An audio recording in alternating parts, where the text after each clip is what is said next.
shot on Wednesday. And so he says he's excited about his birthday, but he's not excited about the shot, which, okay, I get. But we've been waiting a long time, and so I'm trying to get through the last little push here. And yeah, so so I'm going to talk a little bit about me, not to just to kind of give you some context of some of the things we've already been talking about, and some of that are different pathways we take. And so one of the things that doing Gen Cyber that I think there's a lot of applicability to what you're going to be doing in your classrooms is we opened it up to 7th through 12th graders across the state of Washington. We actually had a few people in different parts of the country as well. We had one person in remote from Thailand. He was on vacation in Thailand, and I didn't believe him when he said he was actually going to be able to participate. I'm realistic, but he actually had his camera on at times, and it was really dark around him because he probably wasn't trying to wake anyone up.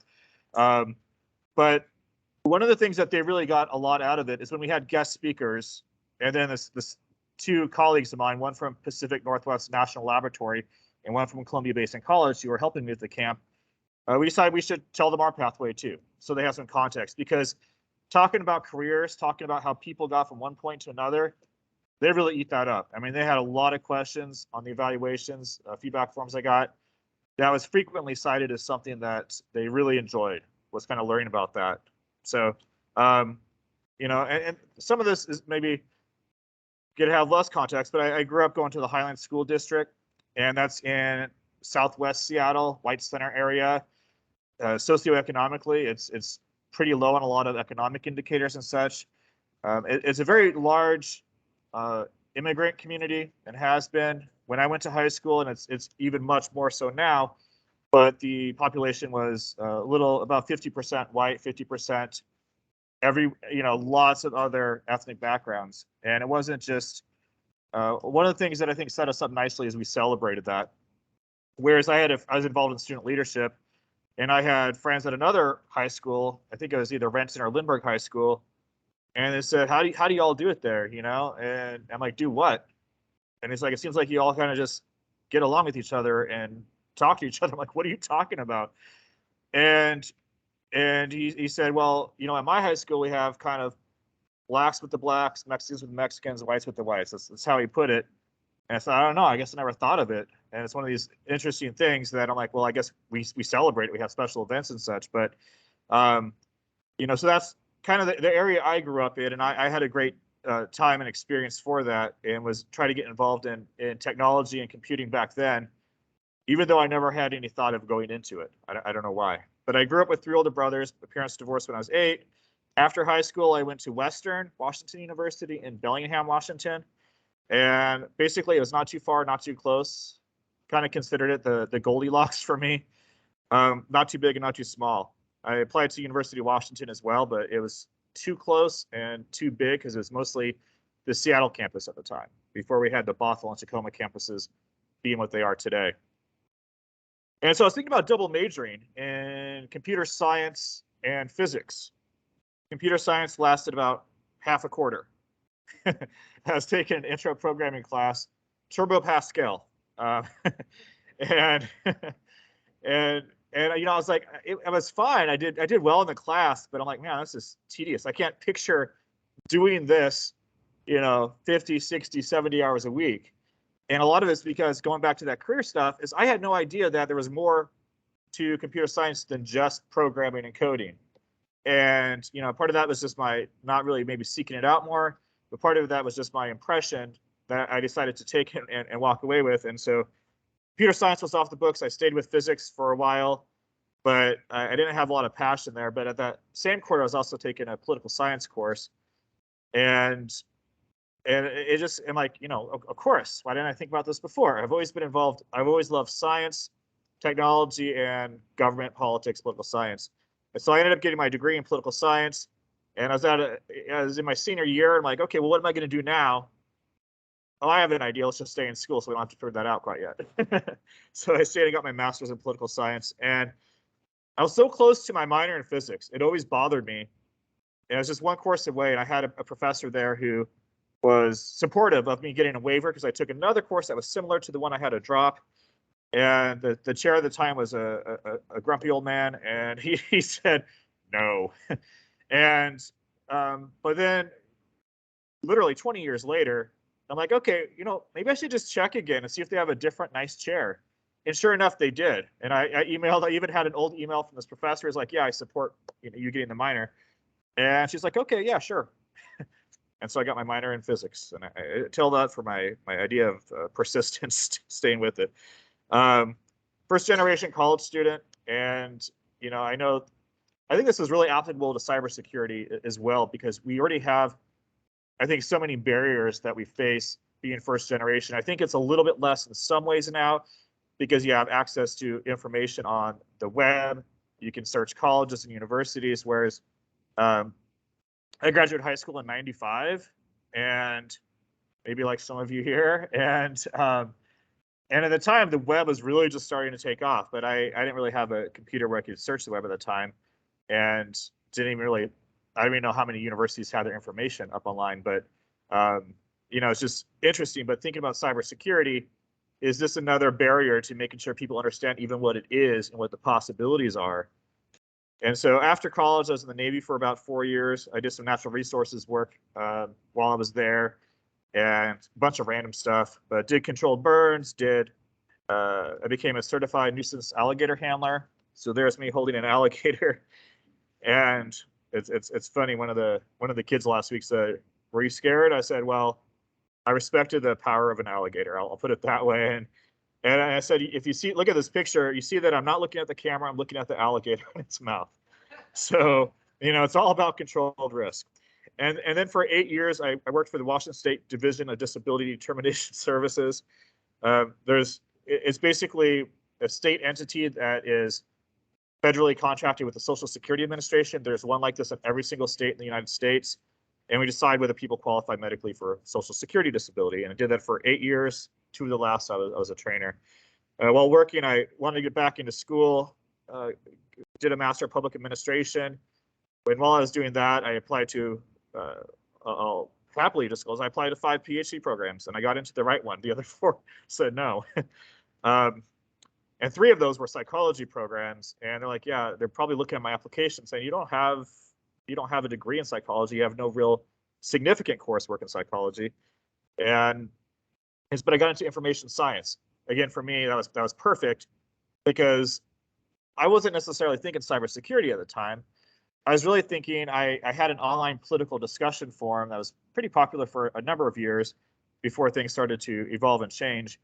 And I was thinking, I'll just do that. I'll explore discussion forums and other types of social media things for the PhD. But it was during that first quarter where I was working on an assignment, kind of writing a research proposal, talking about the problem and what could be done about it, why we care. And I was spending like hours on this assignment and getting nowhere. I just didn't like what I was writing.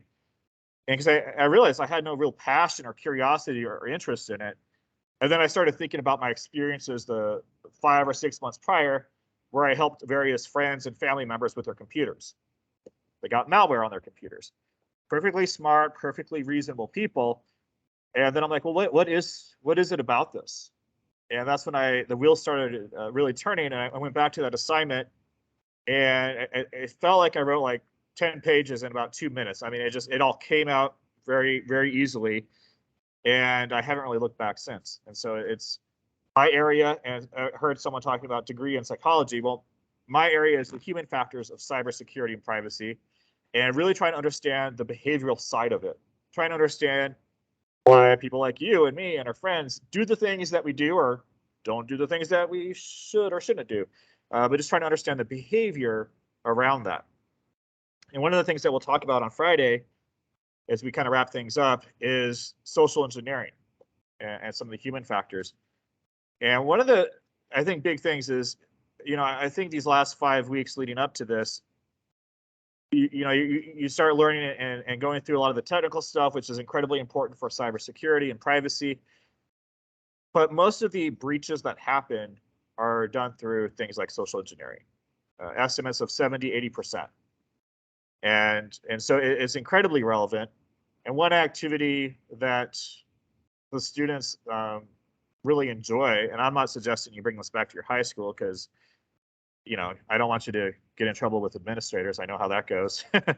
But one activity that I have them do is to phish me. And I give them an hour. I say, okay, after it's 12 o'clock, no longer are you allowed to send me phishing emails. But they send me spear phishing emails.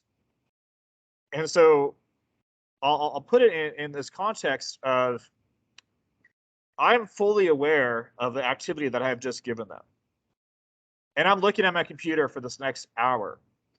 And every single email, I'm super critical. I still almost get tricked. And I think one time I have gotten tricked because they really gets their wheels spinning. And they really start thinking, and I try and explain to them, think about the context in which I'm operating. So, you know, you have general phishing emails that it could just go to anyone and everyone, hey, here, win $50. But with spear phishing, which is incredibly effective, which is where a lot of these data breaches happen, is it's targeted specifically to Marc Dupuis, right? To the fact that I'm running a cyber camp, and I have participants. I'm dealing with parents, and they leverage that. And I said that's exactly what good social engineering techniques are. It's using the certain context. And I had one, and the ones that are always the most difficult are the ones that come from the parents during this time, because I don't want to be dismissive of parents. One was really irate last year, but it was really just a spear phishing email. This year, there's like, the Raspberry Pi that you gave us isn't working, and so on. So I kind of question myself, but it's an activity though, and we always think of what activities we can do to engage people, and I think that's one that's really interesting and that people really get into. And I think if you bring that back to the high school or middle school, it's just figuring out about the parameters you can put around that, and maybe it'd be one specific email account you create just for that purpose, instead of for me saying, yeah, sure, do it however you want. But it is something that really gets them excited and really thinking through some of these things. Eventually, I became a full-time lecturer at UW-Tacoma. I was trying to finish up my PhD, and it was difficult working full-time, even when I worked 410s, because that one day of the week, and I'm sure all of you have experienced this, you're trying to kind of get back to something. It takes a certain amount of time just to get back up to speed where you were last week or the week before, whenever you were able to last work on it. But once I became a full-time lecturer, I was kind of in academic mode all the time. I could kind of hop on it and off of it throughout the week, and it really helped me finally finish my PhD. But eventually I got a job at UW-Bothell, and I'm entering year 8. I just came off sabbatical this past year. The timing was good for me. I didn't have to worry about going back in person or not going back in person or all of that. So this is actually right here. This is the first time I've been in front of people talking about cybersecurity in 2.5 years. So I'll try not to be too awkward, maybe a little awkward, but so it's been great though being at UW-Bothell. It's a place that I've really enjoyed. I recently got promotion and tenure, associate professor there, and I focused on cybersecurity. And going back to the fact that I was going to be a computer science major that lasted half a quarter, well, I teach in the division of computing and software systems. I teach programming classes sometimes, software engineering, mostly cybersecurity. But full circle, I would have never guessed that I would be where I am today. And while I was working, a couple of years ago, I started taking some online classes through Central Washington University, and ended up finally getting a degree in psychology. I'm like, let's formalize that a little bit and see what I'm missing. And I always bring it into my research and everything else, but I'm like, yeah, let's do that for fun. And information technology administrative management as well, just for fun. Currently, I'm married. I have 2 kids, Astoria, and I put Easton 5. He turns 5 tomorrow, and they look very loving here. I love this picture. They really posed nicely for a second, and I captured it. And then, I think for those of you, you guys are around kids, this love-hate thing that happens throughout. I really enjoy gardening and photography, as well as some video editing, and I recently have been working toward becoming a master gardener and a master pruner. For which one? Yeah. So actually, I'm technically an intern now. I have a few more hours that I need to get, and it's through Washington State University in the state of Washington, and they started it back in the 60s or 70s, and now it's in every single state. So you maybe have seen this at farmers markets and stuff. Ask us a question. It's actually in other countries around the world too. And so yeah, you go through a training program and so on, and then I go to farmers markets, answer questions, and then I go to some of our demo gardens and do some work. And so I've been at a really cool called Lake Wilderness Arboretum in Maple Valley area, and we're doing some plant propagation and things. And so it's been really fun. And I started trying to propagate my own fruit trees, and so I grafted about 20. Okay, I grafted about 40 apple fruit trees, and 25 of them are growing nicely. So, I'll go over this quickly, just because I want to be mindful of the time and everything, but just to place in context, because a lot of you are obviously much more aware than students would be. But I even remember as a college student, I had no idea. I always thought, well, he only teaches like one course this quarter, or two courses, or three, and he must have all the spare time in the world. He's only in the classroom like 10, 15 hours a week. And all of you know, being in the classroom a lot more than that other time is not open spare time. It's doing everything else that needs to get done, and then going home and doing that as well. For me, and I teach on average in my division. We teach the tenure track professors teach about 4.5 courses a year. They'll teach 4 one year, 5 the next, and kind of bounce back and forth. Because of some grants and other service stuff I'm doing 3 courses this coming year, 2 in the fall and none in winter quarter, and then 1 in the spring. But I spent a lot of time mentoring students, a lot of service work. I'm the new graduate program coordinator, so I oversee all of our graduate programs in computer science, and do research when I can. Never enough time for research, but it's one of the things that I enjoy doing. I enjoy getting students involved in it. I even had some high school students who are reaching out to wanting to get involved in research. And I said, definitely, let's talk, let's have a conversation, and let's see if there's some synergy between the things you're interested in and the things that I can help with, or we can work on together. So, I travel. This isn't braggery. I don't like the traveling part of traveling. I like being there sometimes in different places.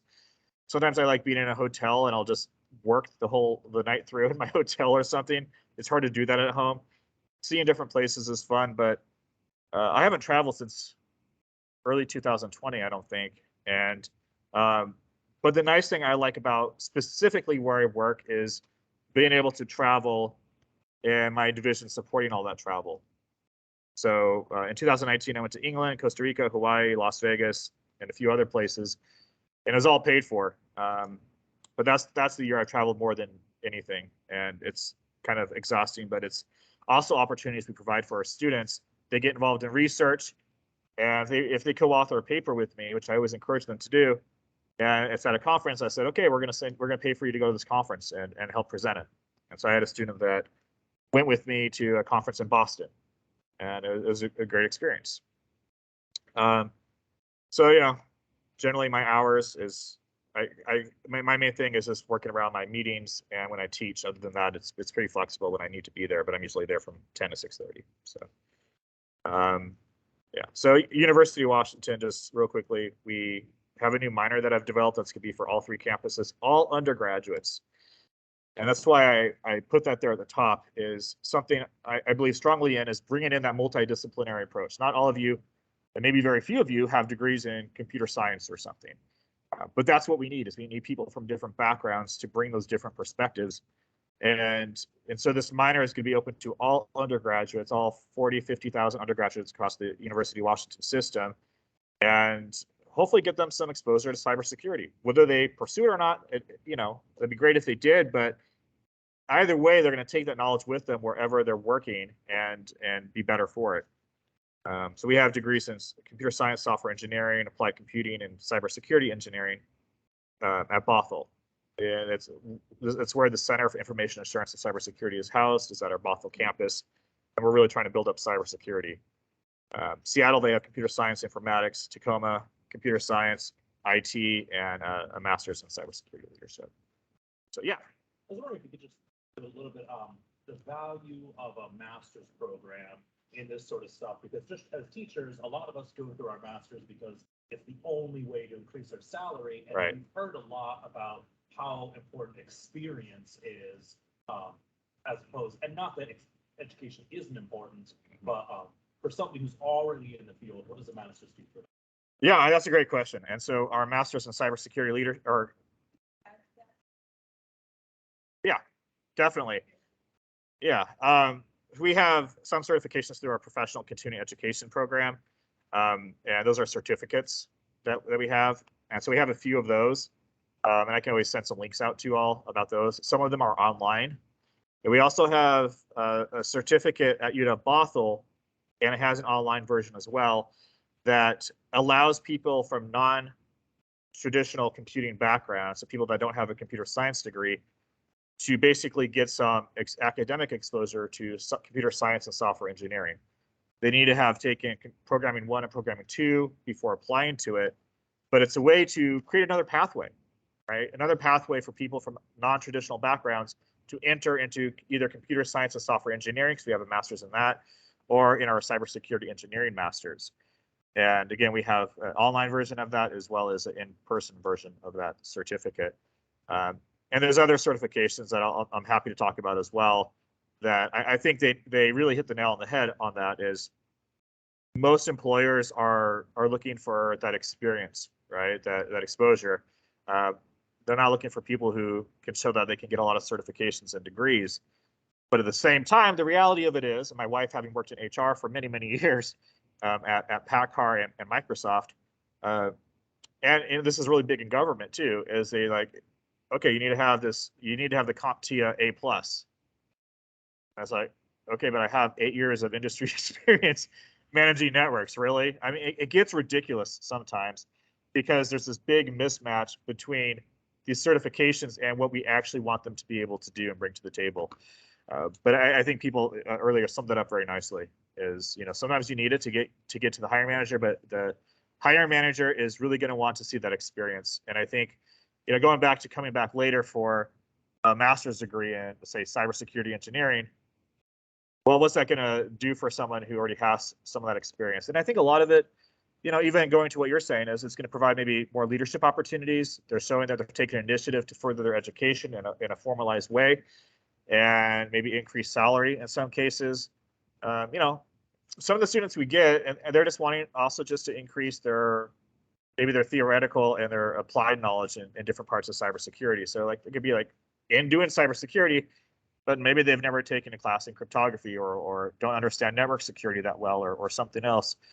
And in both of our master's degrees, they are required to either do a large project of 10 credits or more, or a thesis. And so that's kind of a nice culminating event, and that allows them to kind of put everything together and apply it to some big problem. And the other thing I'd say about that is some of our students who are already working full time, because all of the programs we have at the graduate level, is the certificates and our master's degrees, are very conducive to people that are working either part-time or full-time. And so all of our master's degree courses, the earliest, they either run 5:45 to 7:45 or 8 to 10 at night.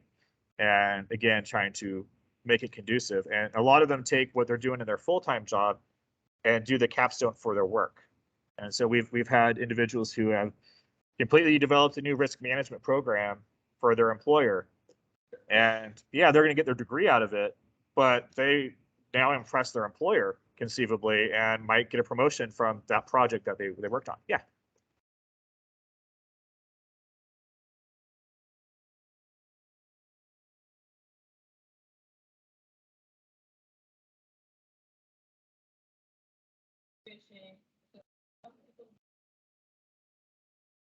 Right.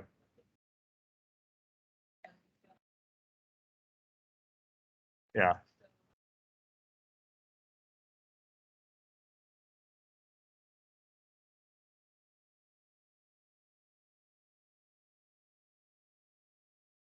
Yeah, that's a great question. And one thing that I'll try and put in the shared documents, all my slides and materials that I'm using throughout the week, I put in the shared Google Drive.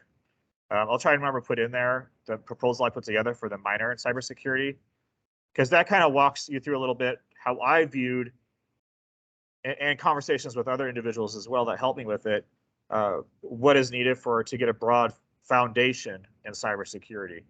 And so, you know, one of the things was a networking class, any networking class. It can be an intro networking class, but some kind of foundational knowledge in networking. Even if you're never going to do that again, you at least have an understanding and appreciation for it. Same with programming. You know, you have people that go into cyber that have really strong programming experience. They're going to be writing their own scripts and so on. You have people that are never going to do any programming or anything else. But to at least understand what's possible and whatnot is important at the 20,000 foot level. You know, beyond that, some foundational cybersecurity courses. There's one that I've taught a ton, and it's just a foundational course in information assurance and cybersecurity that does a broad spectrum, so they get a feel for everything. I'm trying to think, an ethics course we have, an ethics and a policy type of course, and a lot of electives. And so going back to this idea that the pathway people take are going to be very, very different, well, this is going to provide them an opportunity to explore that specific pathway. And maybe they can find a course. One of the things we did with the electives is we provided a long list of electives from all different kinds of programs and stuff throughout the University of Washington system to take that into account. And so people might be doing more public policy or might do more design stuff, human-computer interaction. Others might just want to go into the engineering side or that computer science side. So, but I think some foundational knowledge of a little bit of everything is important. The programming, the networking is pretty important. But I don't think it has to be a deep dive necessarily. So, you know, I think sometimes what happens is we get in our own mindset and we set up these really big walls of these barriers of entry that, you know, to get to cybersecurity, you need to have incredibly, you know, you need to have 3 programming courses, or you need to have 2 or 3 networking courses and so on. But that really pushes people away from these other backgrounds that have a ton to contribute. And it also continues to create the divide between males and females that are interested in STEM fields, but especially cybersecurity. And I've had a lot of female students that have done very, very well in cybersecurity. And I think the more we can limit those barriers, the more we're going to get people from all backgrounds, all disciplines, and so on. So, switching gears a little bit, but talking a little bit about ethics and trying to be mindful of the time as well, is ethical hacking is good. And I you know, it's one of these things that hacking used to have a positive connotation, but it kind of changed over time to be much more negative. But it helps us find flaws, right? And it helps us also realize how we can better protect ourselves, how we can better protect our organizations. And the main thing is it always involves being authorized to do what you're doing. And, you know, I don't tell this story to my Gen Cyber students so much, or my other students, but, you know, a lot of the stuff is just easy to do. And, you know, I had a friend, this is my freshman year in college, a good friend of mine that was at another university. And I was just learning a little bit about, I just learned about Telnet, for example. And so I'm like, oh, okay, you know, Telnet, and I Telnetted her university. And, you know, I asked for a username. I'm like, okay, well, I know her email address there. I'll just put that first part of the email address as her username. And then ask for a password. And I'm like, okay, well, I had no intention of doing anything there. I was just more curious. And so I entered her middle name and got right in. And I'm like, Carmen, come on, you know? And I told her about it right away. And I got out right away, but I told her about it, and she changed it. A year or two later, she was dating this guy, and I decided to try it again. I tried his first name and got right in. I'm like, Carmen, I love you, but come on. You know, and so just a few quick questions having nothing to do with cybersecurity. We have a little ethics activity we'll do in just a minute, just to kind of think through some things. But would you rather live under a sky with no stars at night or live under a sky with no clouds during the day?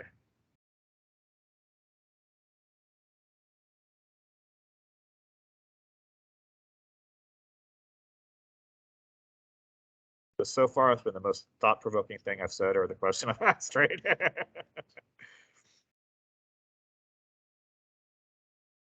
Any thoughts? Yeah. Yeah. There you go. Anyone else? I can always go indoors during the day, but see a star.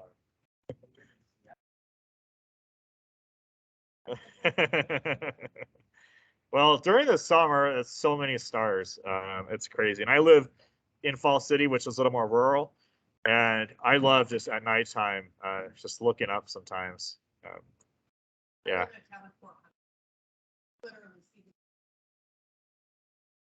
Yeah. Definitely, and they're just. Yeah, and some of you seen the new images coming out of the telescope. And just amazing, breathtaking, and it's. I said this stat to my wife before, and she didn't fully believe me. She's like, "Well, how could anyone know that?" I'm like, "We don't actually know it." But I said, for every single grain of sand there is on Earth, scientists estimate that there's approximately 10 stars in the universe for every single grain of sand on Earth.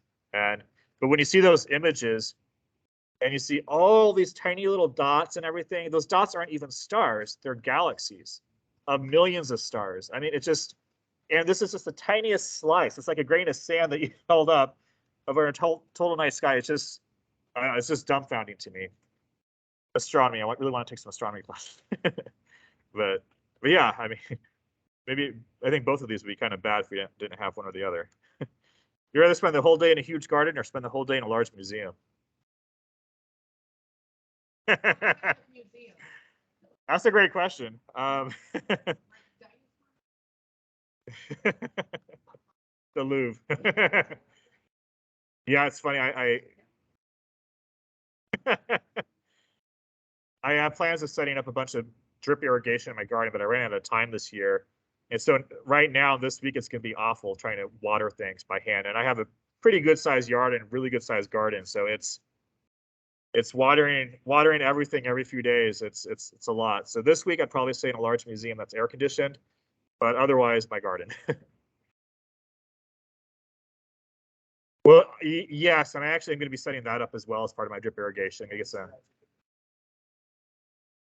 Yeah, I'm definitely going to be doing that. I've been looking at rain barrels, and I haven't heard of any restrictions in King County about that, but I know some places, oddly, I get it, but it's yeah. Would you rather wake up in the middle of an unknown desert or wake up in a rowboat on an unknown body of water?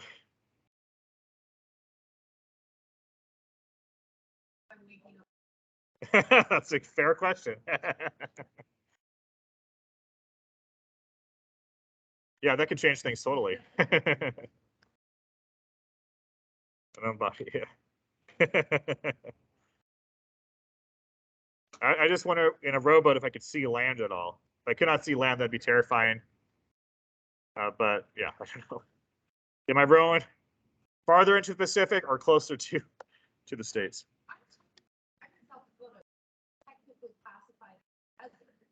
Yeah.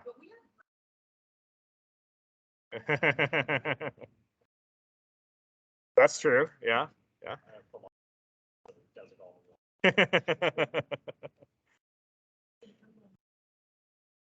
I'm just curious if we could go around just real quick and say your name, what state you're from, and I guess what you teach or what you like to teach mostly. Yeah, you guys start over here.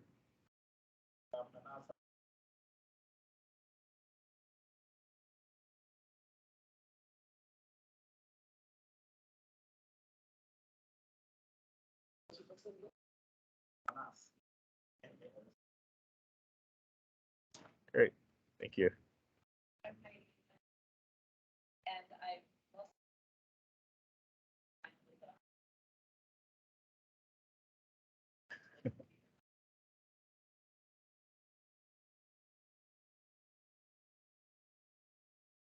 Great.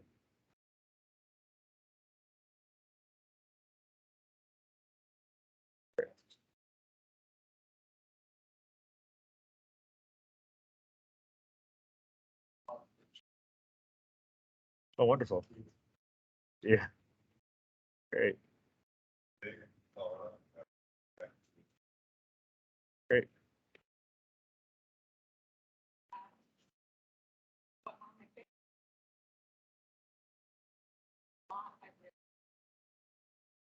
Yeah.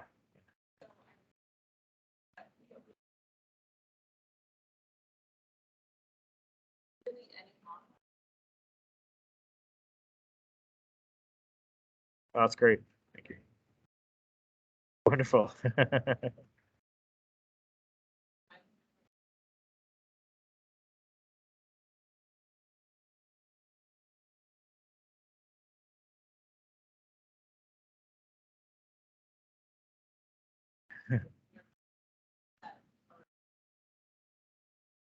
Right. Wonderful. Thank you.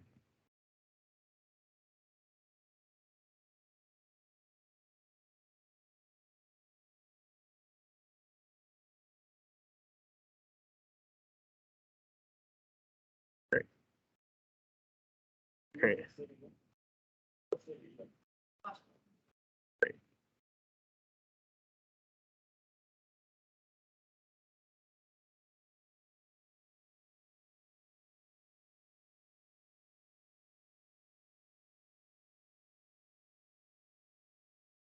Great. Thank you.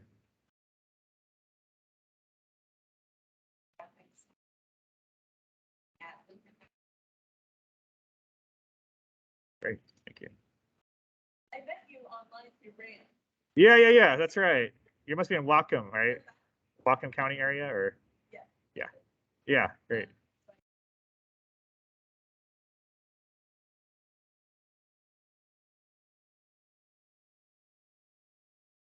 Great. Well, welcome.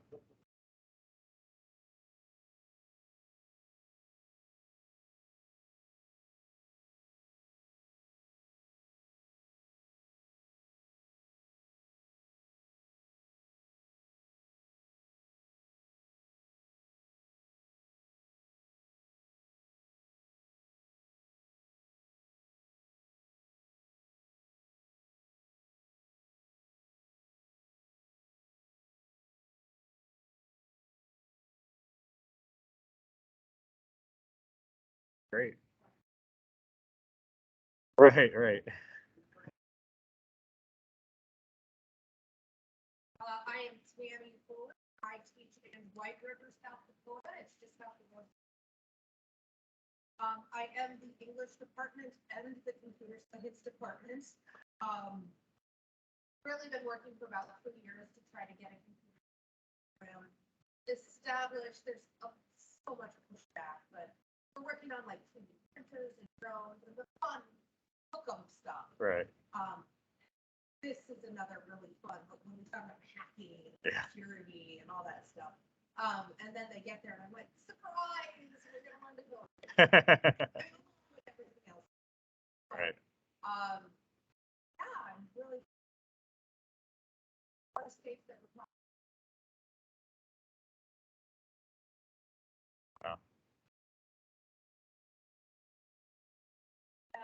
my name is Kristen Brown.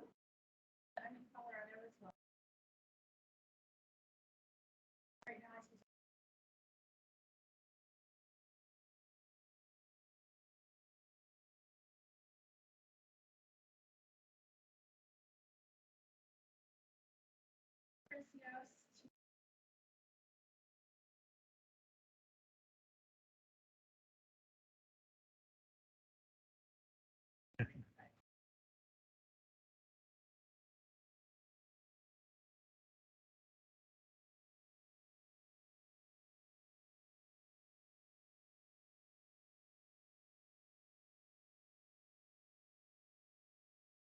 Most of us do.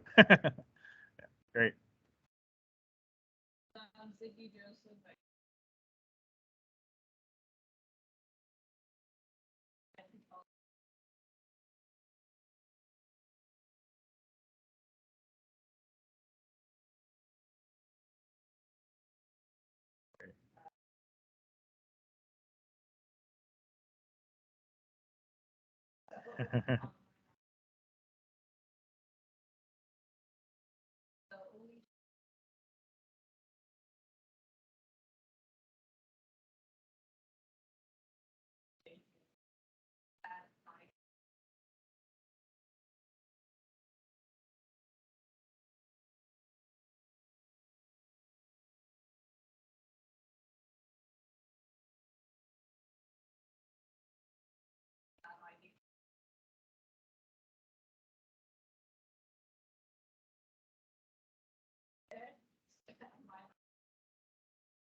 Right.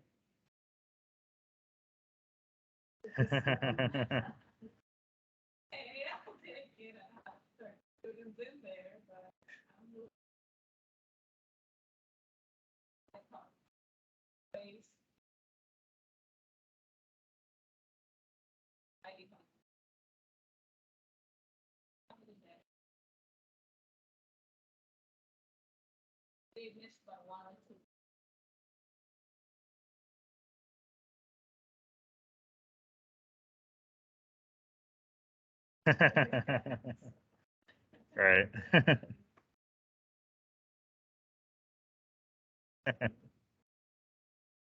Great.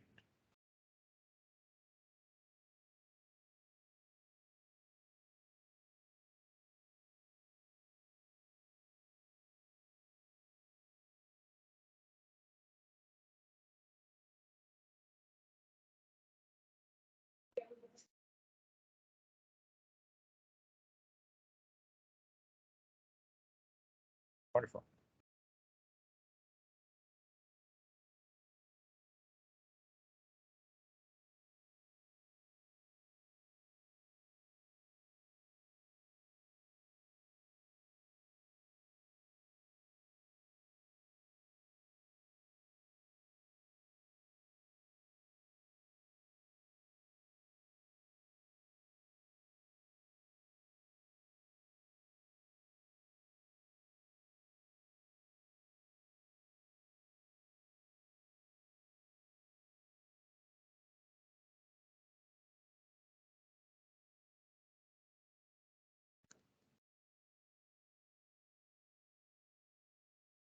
Great.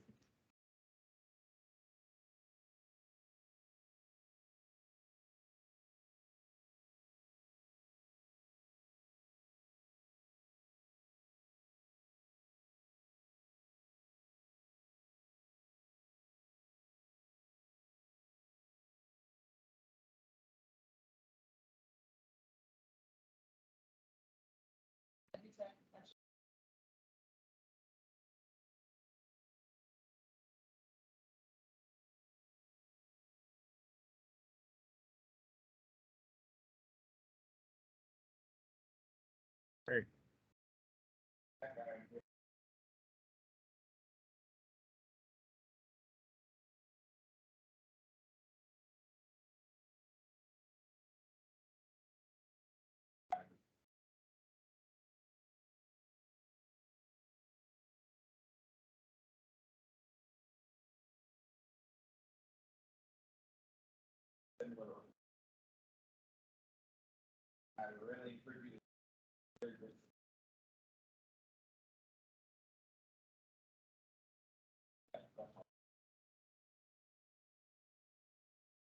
Great.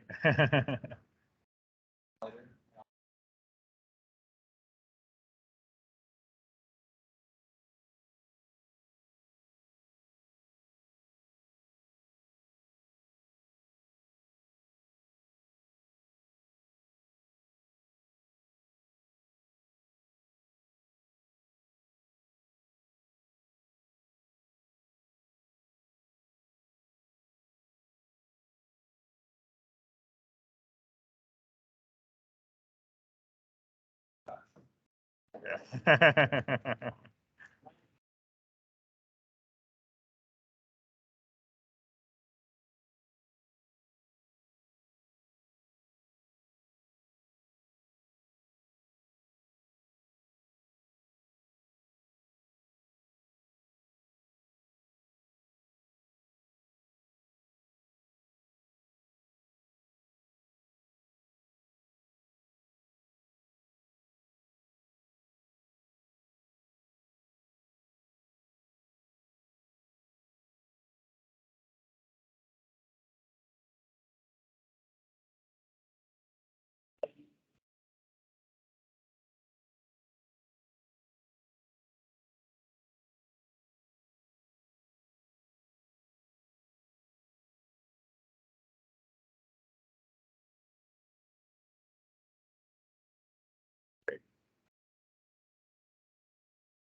My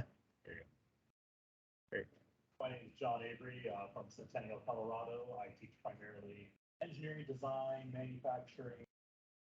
Did middle school science, found out I keep on trying to like scripting and coding and just about all the classes I teach. I thought maybe I should be teaching computer science. So I actually just made a sudden change. I actually just quit my job about 3-4 weeks ago. I'm going to be working in industry for a year so that I can get my IT certification and teach hopefully computer science at the high school level through CTE. Great. Yeah, hopefully in Washington. Washington just takes long enough to be certified as to be certified. For CTE? The science teacher. So I'll ask you more about that. I'd love to know. So basically what you can do is you can take the test, that'll teacher, and then you can hours towards that, and you can get all part-time job or as your teacher. Okay. Yeah, I'm definitely going to talk to you guys more about that. I said CTE to me wasn't the path anymore, that you're certified as a teacher, you're taking a computer science test. You're not taking it. That's, I think it's to try and get more computer science. Yeah, so there is that. There's a benefit to being TT though, because when you get the extra funding that comes with the process. So I'm not sure what your district's gonna be, but they might put you on a path to like eventually get your, but you only have to take it as one class for year, and you need to get a number of classes a week. Because you already have. Working funding based off, there's a funding based off. Yeah, so there is a distinction there, but you're right, they want to get more CS seekers, so that's like getting people in the door. My recommendation would be next time, just to like, I bet you can get one. I applied to Issaquah and Lake Washington, and they both turned, I went to final interview, but they had to turn me down because I didn't have that CT. I was CT engineer in Washington, and that one qualified in science classes. Okay. It's Yeah. So learning about that test, and then that. all right.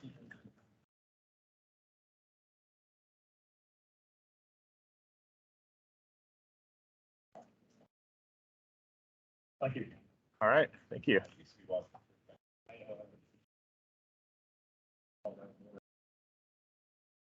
My school's about 1,700. Last 18 years, I've taught 12 over 20 different classes. I consider myself the garbage teacher of the whole school because I'm the yearbook advisor, the deck advisor. I'm the yearbook advisor, deck advisor. I teach the econ classes. Web design 1, last year I taught web design 1, web design 2. Marketing philosophy, students. Management class. Next year I'm teaching cybersecurity, web design 1, econ. Student store, yearbook advisor. And possibly a basketball. I definitely your Right. Most present ever. Call the boy right down my door. So one thing that's clear.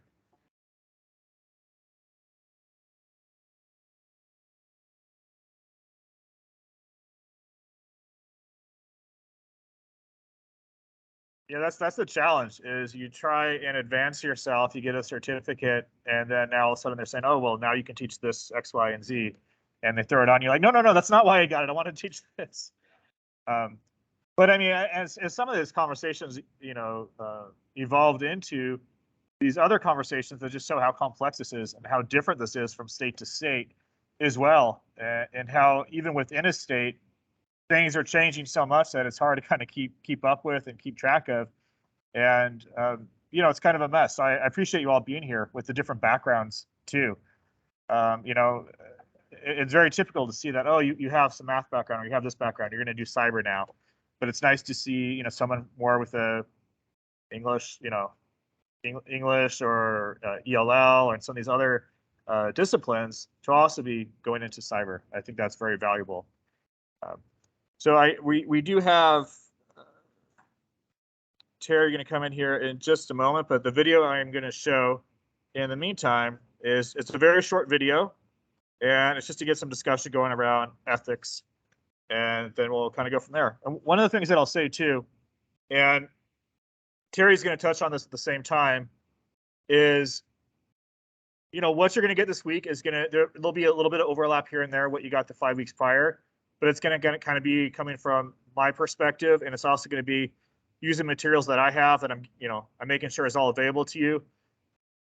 We want to make sure you're all set up for success. And I know one of the big things, especially if I'm asked to teach a new course, and I remember when I was interviewed for my position at Bothell, they said, when I was being interviewed by the chair, he's like, okay, what courses can you teach? And he goes, programming 1. I said, no, I don't want to, I wouldn't feel comfortable teaching that ever. And then I got offered the job, I accepted it, and he's like, oh, this is what you're teaching the first year. And programming 1 was on there. And I said, okay, great. And luckily and unluckily, it was for spring quarter. So it was like 9 months away, which meant that's the only class I was really thinking a lot about in the future, is having to teach that course. But having all the materials available, especially when you first teach it, is really important. So one of the things you're going to do is figure out how you're going to pick and choose what's going to work for the students you work with, the environment you're in, and figure out how to put together a curriculum from all these different existing curricula to make it work for you. And we want to set you up for success. And so I have some labs and stuff and activities we'll be doing this week. Some of them I borrowed from places. Some of them I developed myself from scratch. Some of them I borrowed but then heavily modified. And I think the more that you can keep them active in doing these things, the more they're going to learn and get out of it, and fully appreciate some of the dangers we face in cybersecurity, but some of the opportunities too. So, all right, let me see if I can get this to work. Oh yeah, sure, go ahead. And anytime you need to go, just go ahead and go. But I know we have a break in a little bit scheduled, but honestly, I'm the kind of person that needs one every hour. And so when I teach a 2-hour class, I usually give them a 10-minute break. So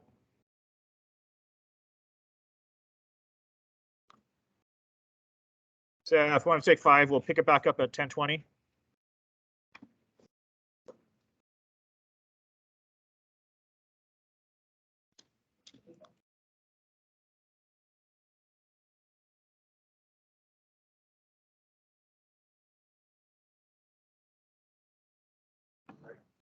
Yeah, just a little 5-minute break, but you're good to go. Okay, so I'm not going to use.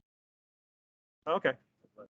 After, I mean, in my work, need to give to you. Just give me. Right. Okay. Sure thing.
Write your own curriculum for Gen Cyber.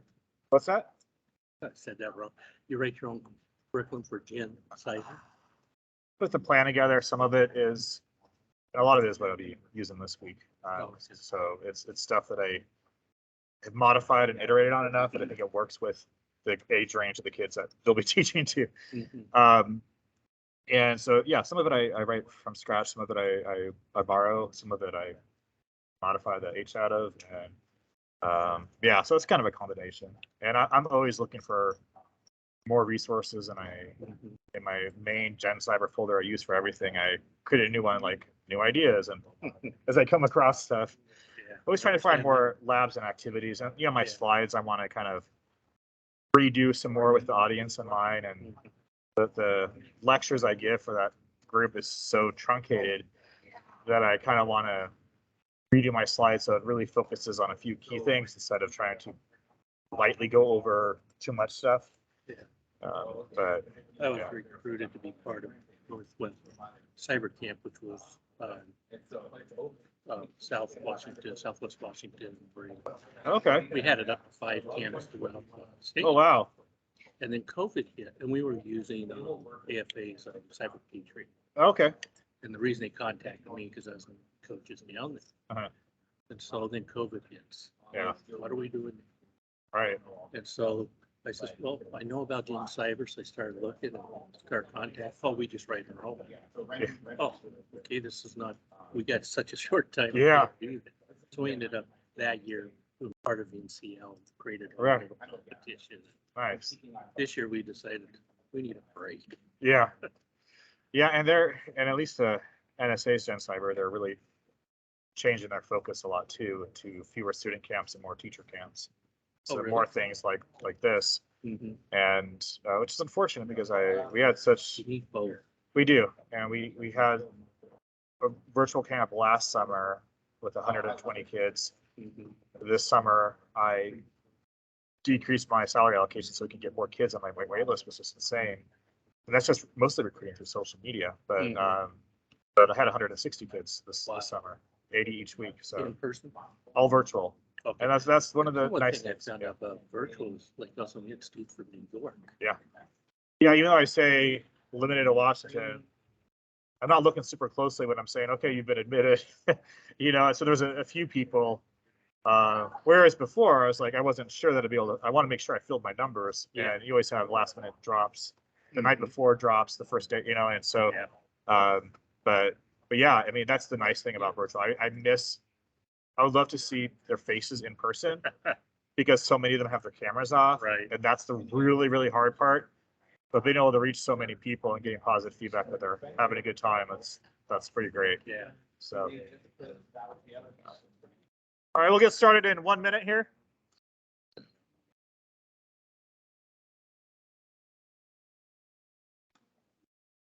Yeah, I know that was the thing that really took a lot of time, was getting curriculum together. And it's like, okay, that's stuff that I use for my undergrads and this and that, but we had this partnership we did with the Pacific Science Center where we helped them develop a camp, and I did that, but I wasn't running the camp or anything or doing anything with it other than here's some curriculum. And I don't think they redid it for a couple summers after that, but knowing what I gave them, I can understand why maybe it wouldn't be as engaging as what I've been trying to do with my Gen Cyber kids. But I went to visit just for a few minutes one of these camps, and I go in there, I'm like, man, these kids are little. They're like middle school age. And it's this frame of reference, and I'm like, yeah, we need to less lecture, more activities, hands-on, not make it a mini classroom experience, make it a camp experience where they're just doing. And that was my first good wake-up call. And luckily I had that before I thought about Gen Cyber, because man, I don't want to be lecturing to them for an hour. And that's the one thing that we modified with the cyber feature. Yeah. There was so much lecturing and, here, take this half hour, do this lab step by step. No, let's kind of change. Yeah, hour and a half for that, 20 minutes for the lecture or something. Yeah. Exactly. Because they do, they want hands on. Yeah. Why they're there. Right. All right, if we could take our seats, we'll have another little 5-minute break here in just a little bit. But if we could take our seats, I'd like to introduce Terry Brott, who's going to talk a little bit more about curriculum choice, designing your curriculum, and putting all these pieces of the puzzle together. Okay. Yeah, what I'm gonna do.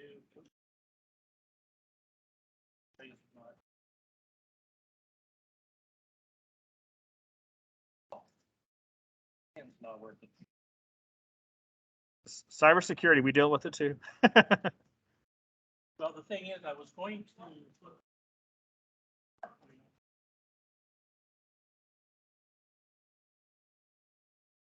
Try one more time, then I'll. Okay, I'll troubleshoot that later. I was gonna put my PowerPoint on. That I left in my room. I always carry a bag of cables. My USB drive. Adapters with the surface. Left the room, I saw my bag there that I had out last night, connected stuff up, I thought, oh, I won't need this. Well, my name's Terry Broughton, so I'm without PowerPoint, without my notes. We probably have the thing that you need. Yeah. Well, now I can't get in my computer and I can figure out why. I have been teaching cybersecurity about a dozen years. And when I first started, there was no proof. I did a lot. I should not. Step back. I taught at Gresham High School, Gresham, Oregon, for 20 years.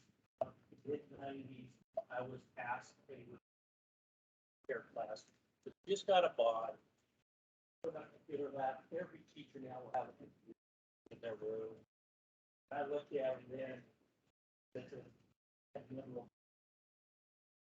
Just don't worry about it. And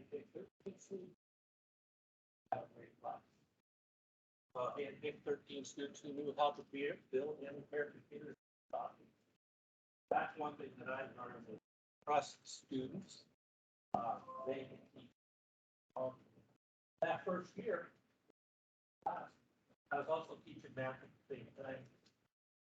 And one of my math classes also walked in, they some student, but I found out later that he said, Terry, can you tell Mr. Johnson what you're doing today? And I need to have a talk. I go, what did I do? What did I say? I'm trying to figure out why I'm being fired. And so once we get to the office, we realized what he did. Oh, you're not in trouble. No, our network's been down for a couple of years, I mean, a couple of weeks. Yeah. So that is something you that will be class. I go, what's the network? And I played with Nobel with the physics teacher. So we, tried some things. And after about 2 days, I got the network up and running with vendors and all. And they said, you're no longer teaching. Our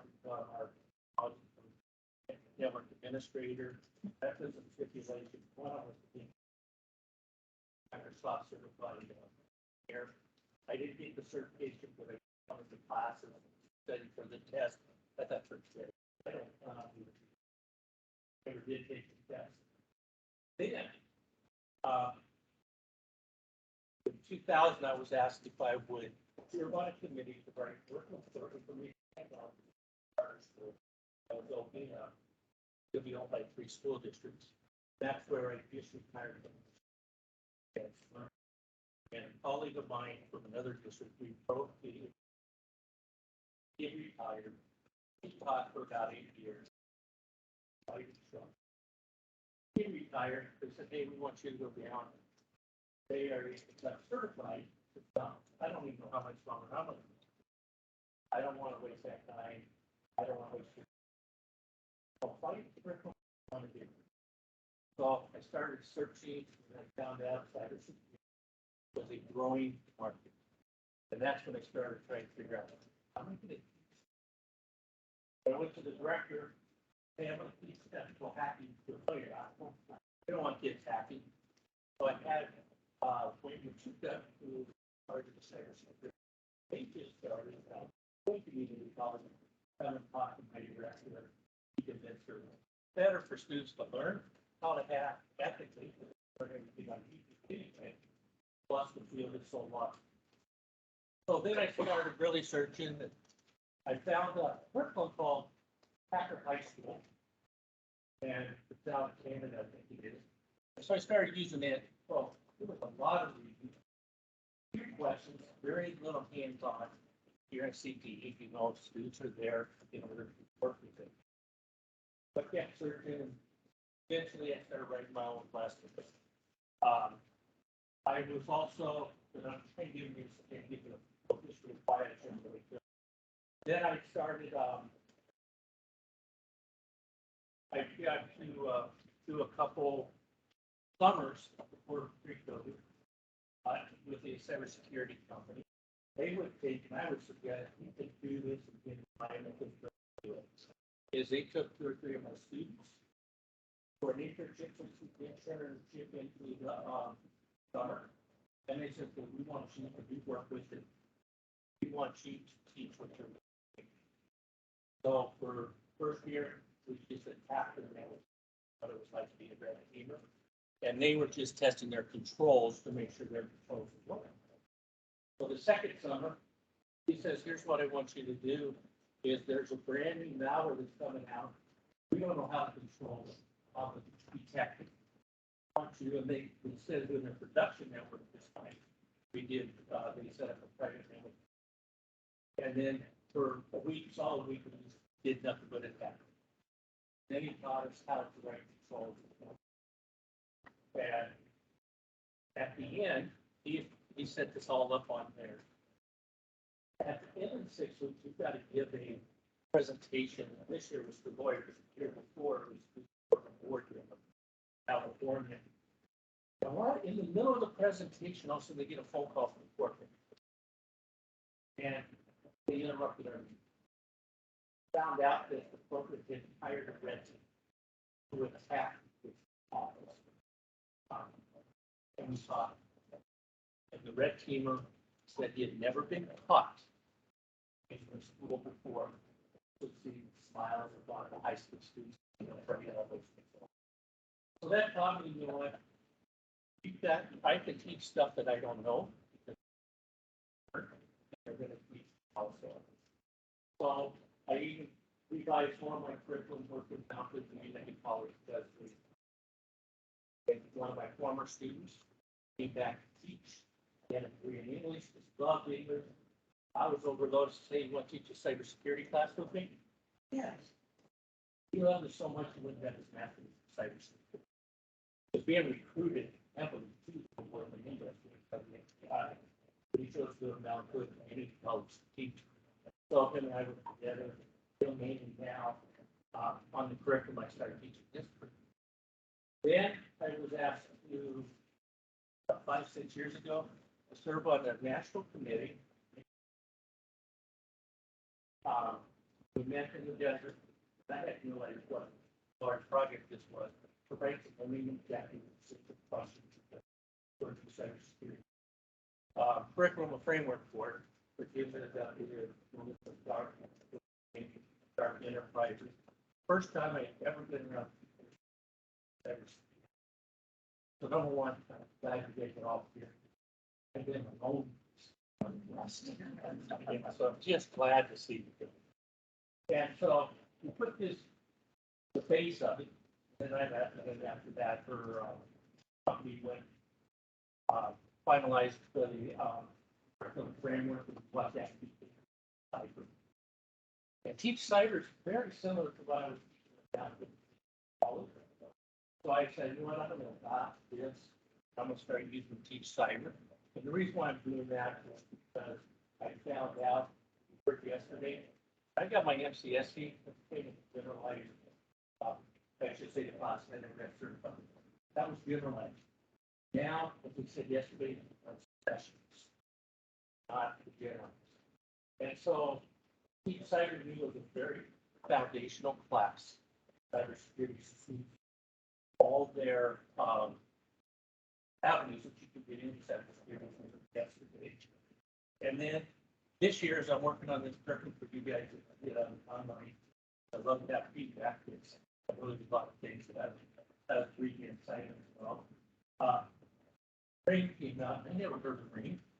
And it took us 2 months for Nina and I to get access to take a look at it.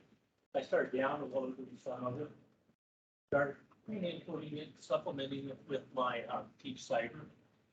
Also, they have to look at it closer and realize, oh, it's very much the same learning that we had worked on in the desert. We found out in the dark, her company was writing, also helping with the training. So if you look at the two of them closely, you'll see that they're very much the same. There are some different things in Ring that I like that I put in my curriculum this past year. The other one that I used was cyber.org. Two things about cyber.org I found. Number one, I like the curriculum. It's a lot of hands-on. You have to have virtual machines, or you have to have a cyber ring. Because of COVID, Oregon was given us extra monies in order to do remote learning. So I was able to do cyber rings for the last 2 years, which helped me out because my students, I didn't know what they had at home in order to install virtual machines.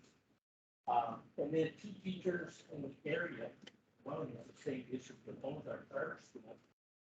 I've installed virtual machines on their computers at school, so they couldn't do any of those. So that's why the cyber rings was very good. Yeah. I just wanted to decide.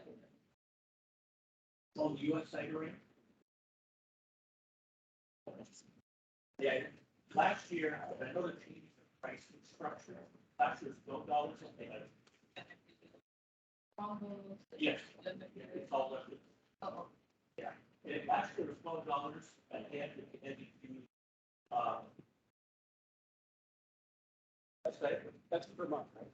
Per month, yeah, per month. oh. Cyber Yeah. system. No, the first week, it's like really smart. Is it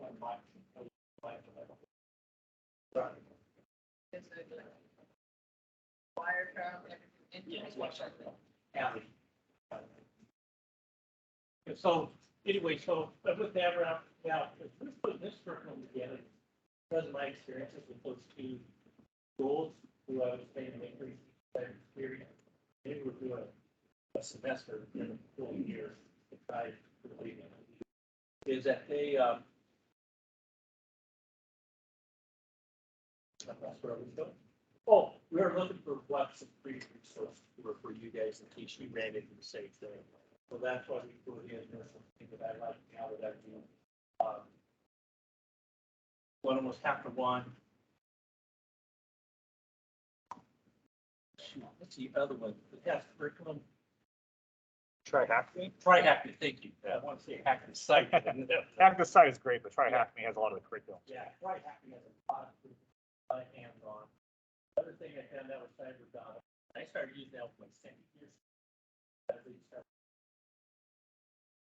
Superior certification is that cyber.org, cybersecurity one, not a lot of there's some supplemental material I had with myself to learn. And also a very good step-by-step how to do something. You're done. You have to go on, so I had to do some. So the thing is that I would suggest when you look at your correction, foundational, is it going to be for a certain? Yeah, I said I finally, I'm retiring this year. That former student called me up last year, during the summer last several years, last year, teaching them out over there, and in the program, because I'm tired of the college. And of course, I have so many staff accept. Great, great person. No, that's my class. Last year, after the year, he's now taking it over. I know he will. So, any other questions? People want to say cyber.org. Yeah, great. One.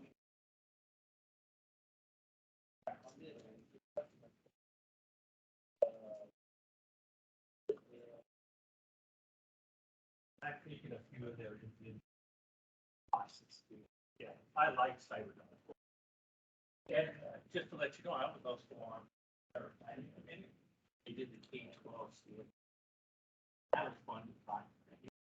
Like, We were doing that in spite of our complete. there are others also. One of the things is you can tell when I got mine free. I first started out with my group. Very good. That was not good. So. There. These.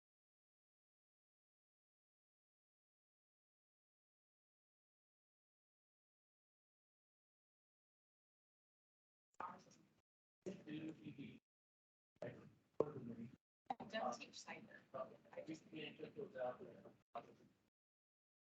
I'm lucky, and I didn't think about the school that I had.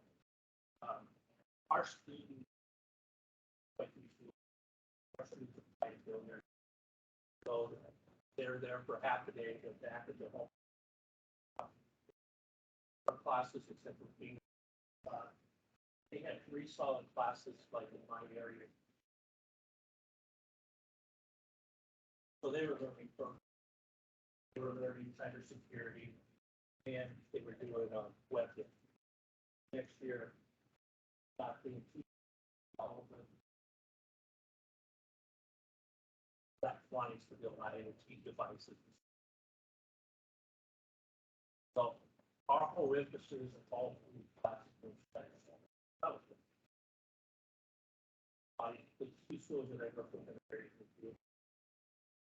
They don't take all the years. Like that, like each side of every report. Other question? I'm around all week. If you have any questions, then it's on that. I know you've got an interest. Study that on purpose. Yeah. But if you have questions, even through the school year, I retired this year after 39 years. But for my wife, she's always wanted to be a medical traveler. So now with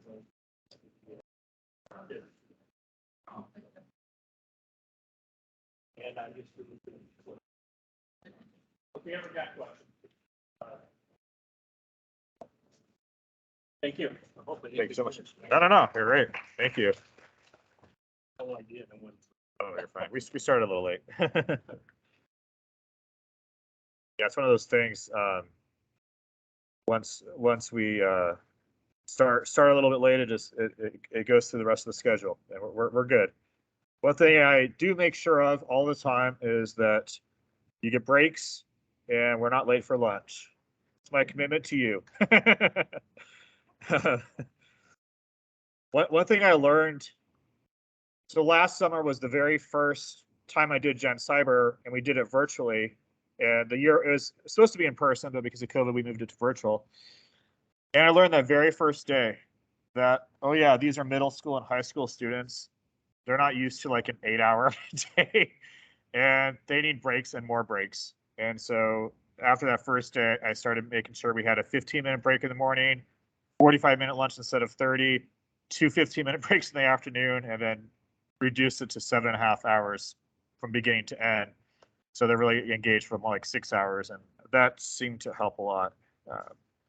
One brave student left feedback. He left video feedback, which was interesting, but also very humbling. And like, yeah, this is pretty intense, but we need to listen to this at the same time. So.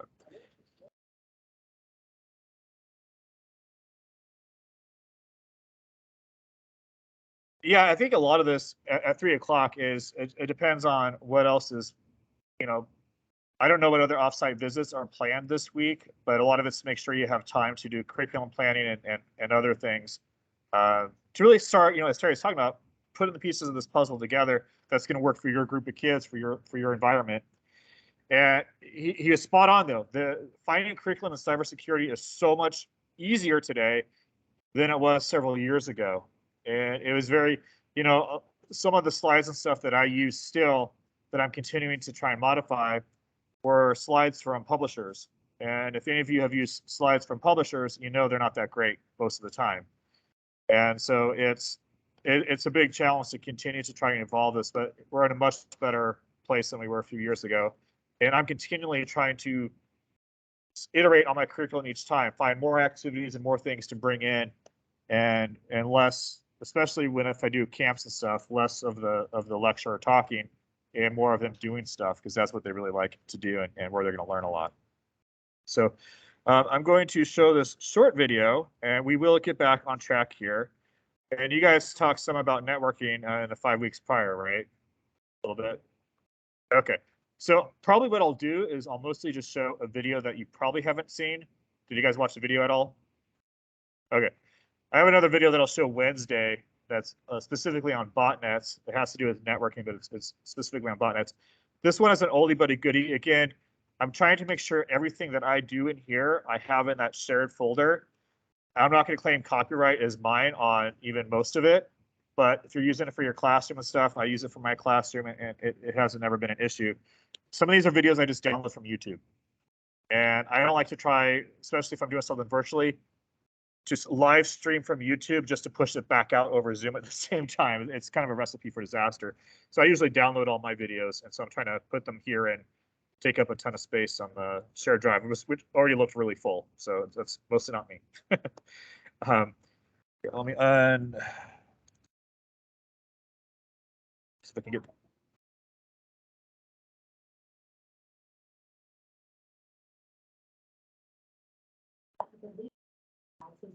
Skills. Releasing client engagement for a nonprofit, he encountered an ethical dilemma, and he needs some help resolving it. Before the testing began, Bob had done everything by the book. He had had the client sign a permission memo and a limited liability agreement, carefully defined the scope of the tests and the rules of engagement, and he signed a non-disclosure agreement. During the tests, after he gained root access to a server, he pivoted to a local area network, set up a packet sniffer, and let it run overnight. When he collected the PCAP file the next day for analysis, he was surprised to see that he had captured unencrypted VoIP traffic from the middle of the night before. At this point, he realized his testing scope wasn't as comprehensive as he had thought it was.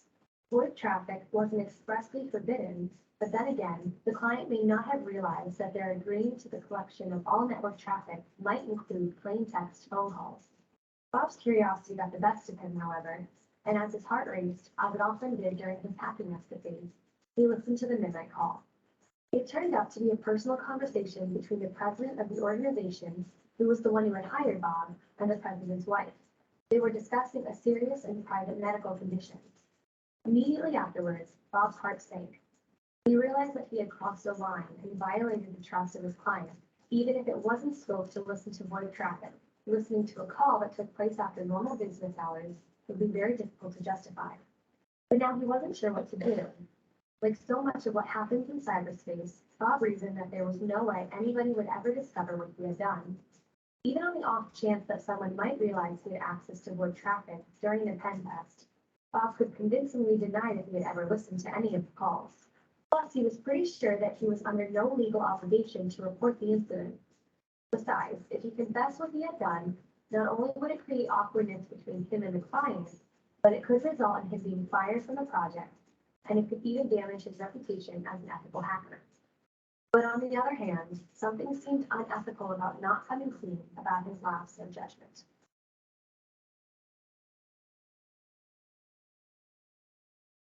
All right. Hopefully y'all haven't seen that video before. Okay, good. You know, it's one of these, like I said, here I have a separate folder for keys, but just a few quick questions of, you know, what should Bob do? Well, what should Bob do? I'll make this larger here too.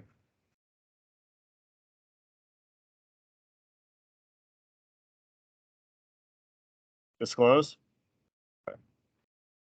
Not allowed that people federal water stuff involved. Potentially, yeah. Yeah, that obviously could be no joke, right? disclose. And I guess I'm curious, would disclosing alleviate him of being held legally responsible under federal law? I would advise them.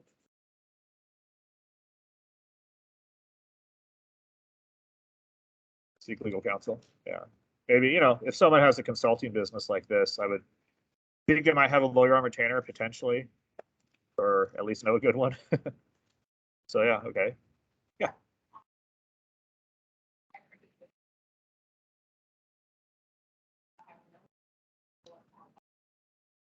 I stumbled about being, so in doing so, I crossed the line. Of my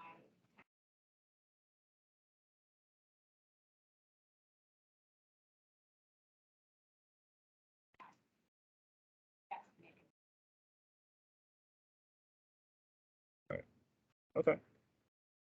Anyone else? Anyone think he should just keep his mouth shut? Disclose and adjust. Disclose and adjust? Disclosure. Because of the situation. Right. Okay. And no, that's interesting. I wasn't expecting everyone to go that road. I someone was really, yeah. you know, what good is integrity? I mean, learn from the experience, change your habits, but I don't think this guy's gonna burn it. Changes. Yeah, I think it's interesting to think of because they and I think in some ways maybe this seems clear cut, but on the flip side, right, that is it going to, you know, has he learned from it? Presumably, maybe he has. If he does disclose it to this boss, it's probably going to be incredibly embarrassing to the boss. And, you know, is who's going to be better off at the end of the day? Yeah. I'm not saying that. Lose the contract. Yeah. Gonna keep his company. Well, you lose a lot. Job, house, wife, and leave it.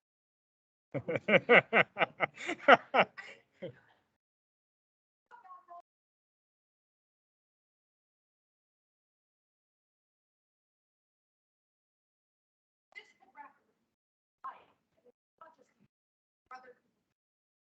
Right, and I think to even flip that around, what should Bob do? What would the average Bob do? Yeah. But Bob was hired to find building security issues. Yeah. That's a security issue. That's vulnerability. Yeah, and I think I actually agree with this isn't a cop out. I agree with all of you, but I think you touched on something that is a way to kind of flip the script a little bit and say, you know, this is what we found. You know, we realized there was unencrypted VoIP traffic, and you know, we wanted to you know, determine if this was sensitive company data.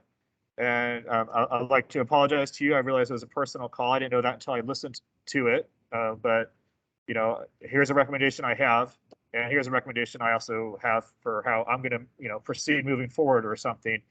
Because I don't want to embarrass you. I don't want to embarrass myself. I want to make sure I'm doing what I said I'm going to do. But it can be one of these things where it's like, yeah, here's a security issue that we found as a result of this. But at the same time, maybe here's some lessons learned on my side to maybe what I could do differently. Yeah. Yeah, and you know, making it clear on both sides, like, hey, you know, VoIP is network traffic. We have permission to listen to, you know, to examine network traffic.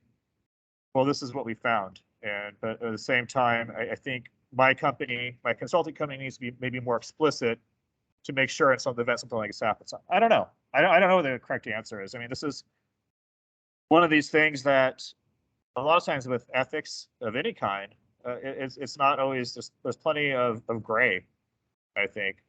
I think disclosure, I think, from an ethical standpoint, that sounds like maybe the right thing to do, but you can see how, is it about making myself feel better and getting that burden off my shoulder, or is it about helping this other individual as well? Who is this geared toward? And hopefully both, right? And hopefully, like you said, make them more secure in the process. It's going to be embarrassing probably for everyone, but if it can be something where they end up more secure and this doesn't happen again on either side, then maybe things work out. I don't know, because I don't really get the sense in that short video that any laws were necessarily broken. If it was network traffic, it's network traffic. That's what VoIP is, even if it wasn't explicitly spelled out. Right. Right. And going back to what other people said is if you are going, I think even John said this, is get ahead of it. And even if it was still considered against federal law, and we don't know necessarily that it is or isn't, but even if it is, and it still would be after disclosure, you're also maybe buying some grace in the process, perhaps. You're buying some understanding and forgiveness to the extent that it could be against the law. I don't know. This ethics stuff does get tricky sometimes.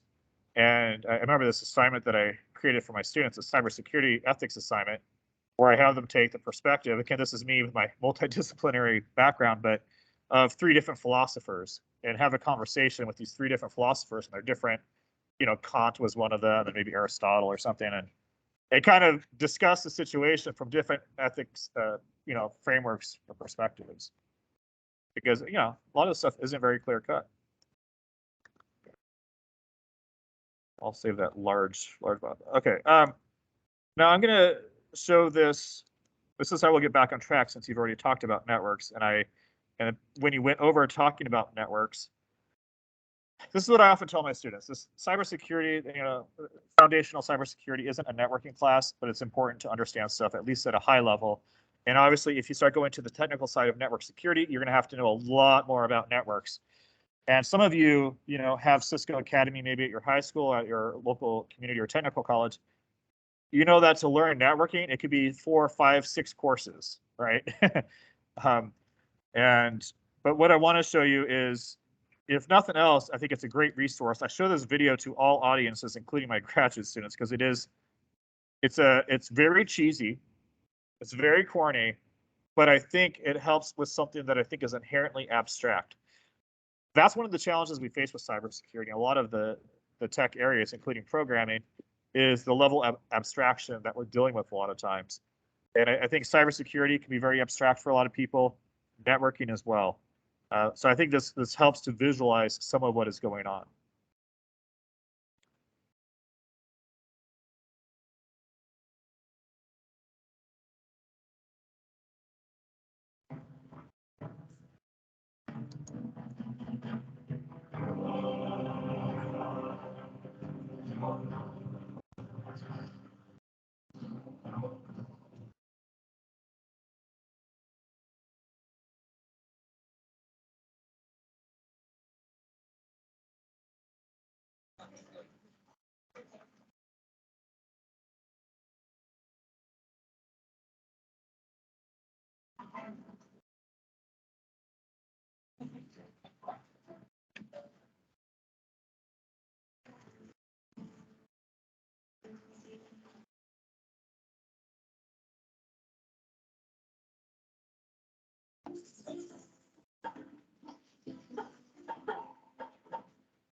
For the first time in history, people and machinery are working together, realizing a dream. A uniting force that knows no geographical boundaries, without regard to race, creed, or color. A new era where communication truly brings people together. This is the dawn of the net. Want to know how it works? Click here to begin your journey into the net. Now, exactly what happened when you clicked on that link You start a flow of information. This information travels down into your own personal mailroom, where Mr. IP packages it, labels it, and sends it on its way. Each packet is limited in its size. The mailroom must decide how to divide the information and how to package it. Now, the package needs a label containing important information, such as sender's address, receiver's address, and the type of packet it is.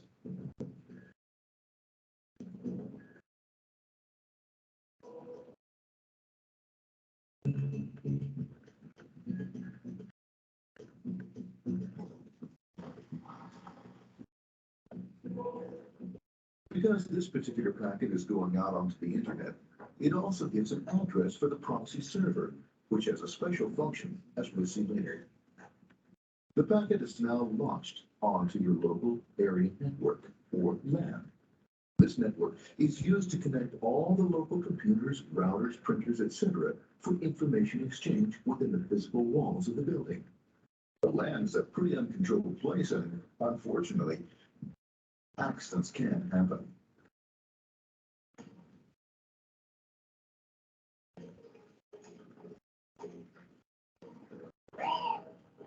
The highway of the LAN is packed with all types of information.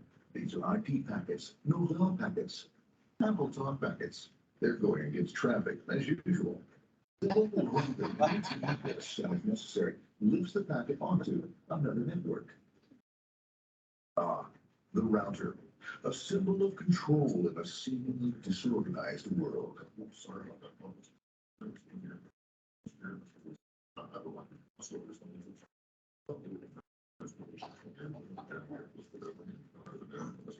There he is, systematic, uncaring, methodical, conservative, and sometimes not quite up to speed. But at least he is exact, for the most part.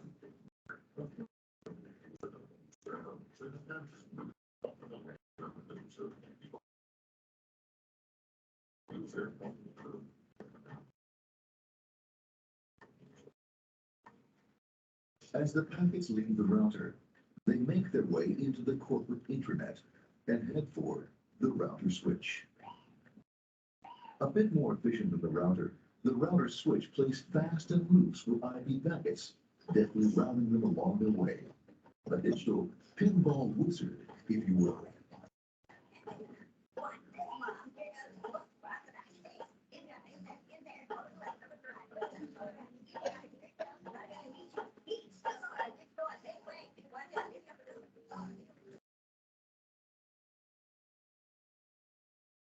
As packets arrive at their destination, they're picked up by the network interface, ready to be sent to the next level. In this case, the proxy. The proxy is used by many companies as sort of a middleman in order to lessen the load on the internet connection, and for security reasons as well. As you can see, the packets are all of various sizes, depending upon their content.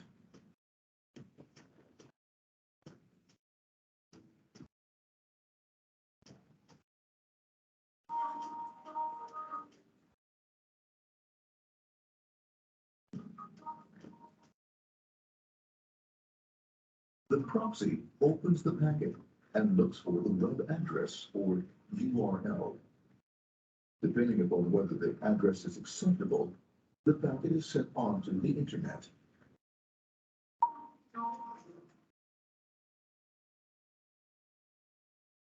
There are, however, some addresses which do not meet with the approval of the proxy, that is to say, corporate or management guidelines. These are summarily dealt with. We'll have none of that. For those who make it, it's on the road again.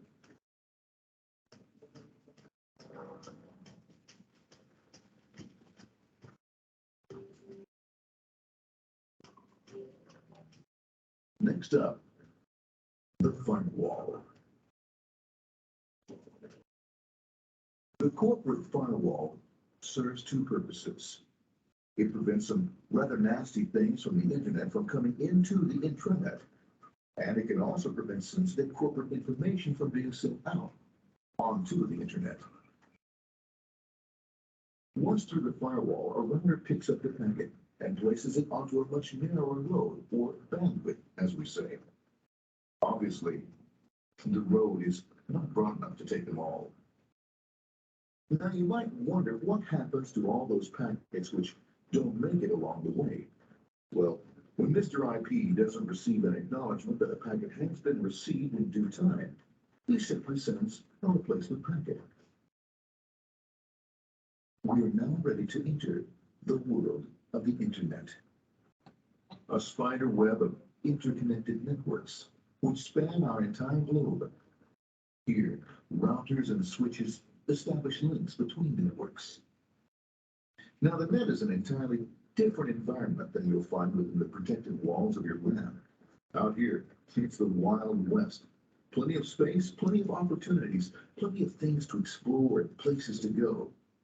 Thanks to very little control and regulation, new ideas find fertile soil to push the envelope of their possibilities. But because of this freedom, certain dangers also lurk. You'll never know when you'll meet the dreaded ping of death. A special version of a normal request ping which some idiot thought up to mess up unsuspecting hosts. The paths our packets take may be via satellite, telephone lines, wireless, or even transoceanic cable. They don't always take the fastest or shortest routes possible, but they will get there. Eventually. Maybe that's why it's sometimes called the worldwide wait.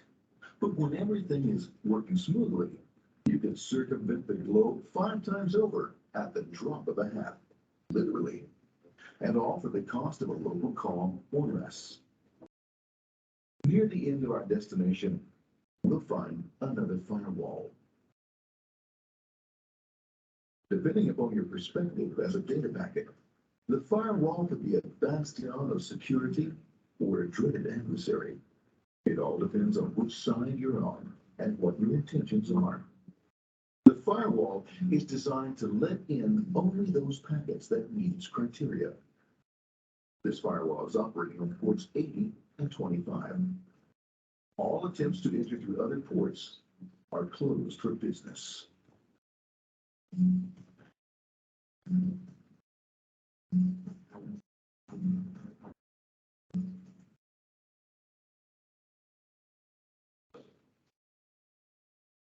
Port 25 is used for mail packets,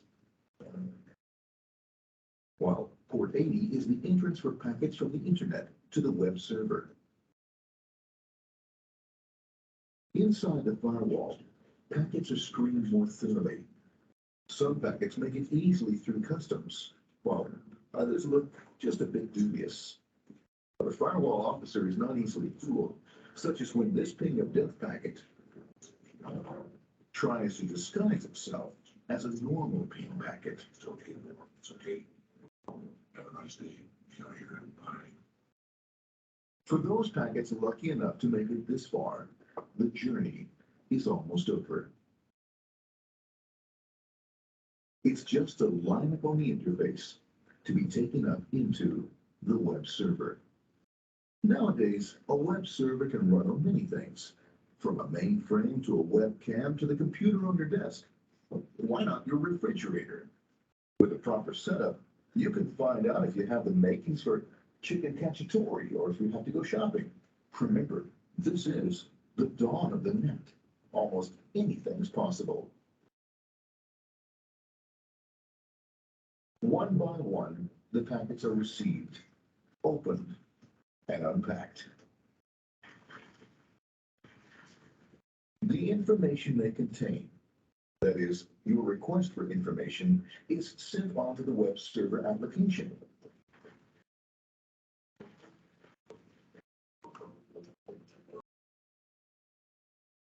The packet itself is recycled, ready to be used again, and filled with your requested information.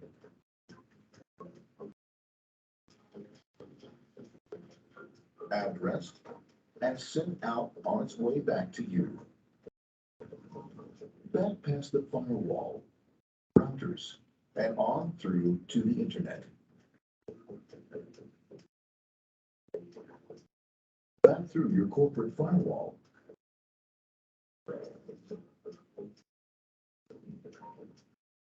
And onto your interface. Ready to supply your web browser with the information you requested. That is, this film. Netscape Navigator right there. Pleased with their efforts and trusting the better world, our trusted data packets ride off blissfully into the sunset of another day. Knowing fully they have served their masters well. Now, isn't that a happy ending? I told you that video would not disappoint. They're pretty cheesy, but I think it does a nice job kind of detailing a lot of these things that we're talking about with networks and stuff. Let me see here. Yeah.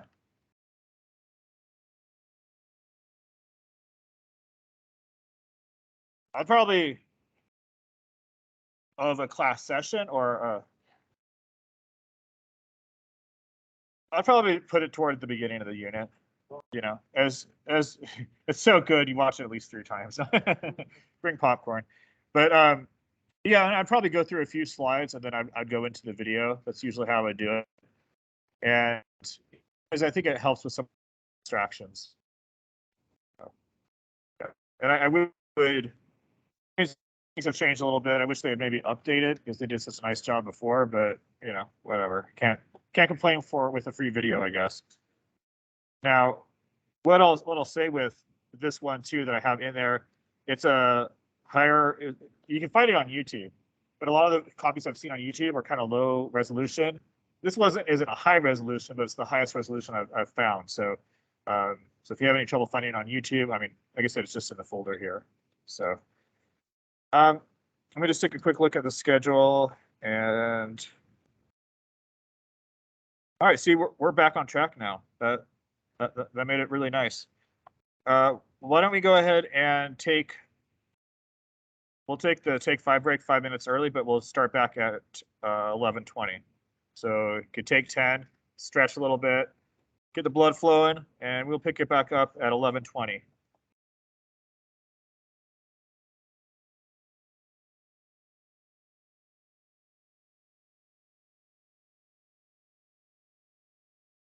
And if you don't have Wireshark on your computer or Kali Linux, you could install Wireshark. Wireshark is available on Mac, Apple, and Linux. Or sorry, Mac, PC, and Linux. So it will go on the 3 major operating systems. Or if you already have virtualization set up with Kali, it comes with Kali as well.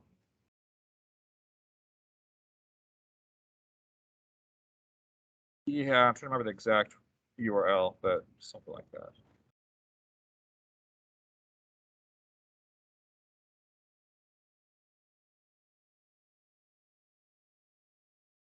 Yeah, wireshark.org. Yeah.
Hi, how's it going? Good. I'm gonna have a lot of questions for you, but my first questions are about the Master Gardener, and I know about a Master Pruner program. Yes, I.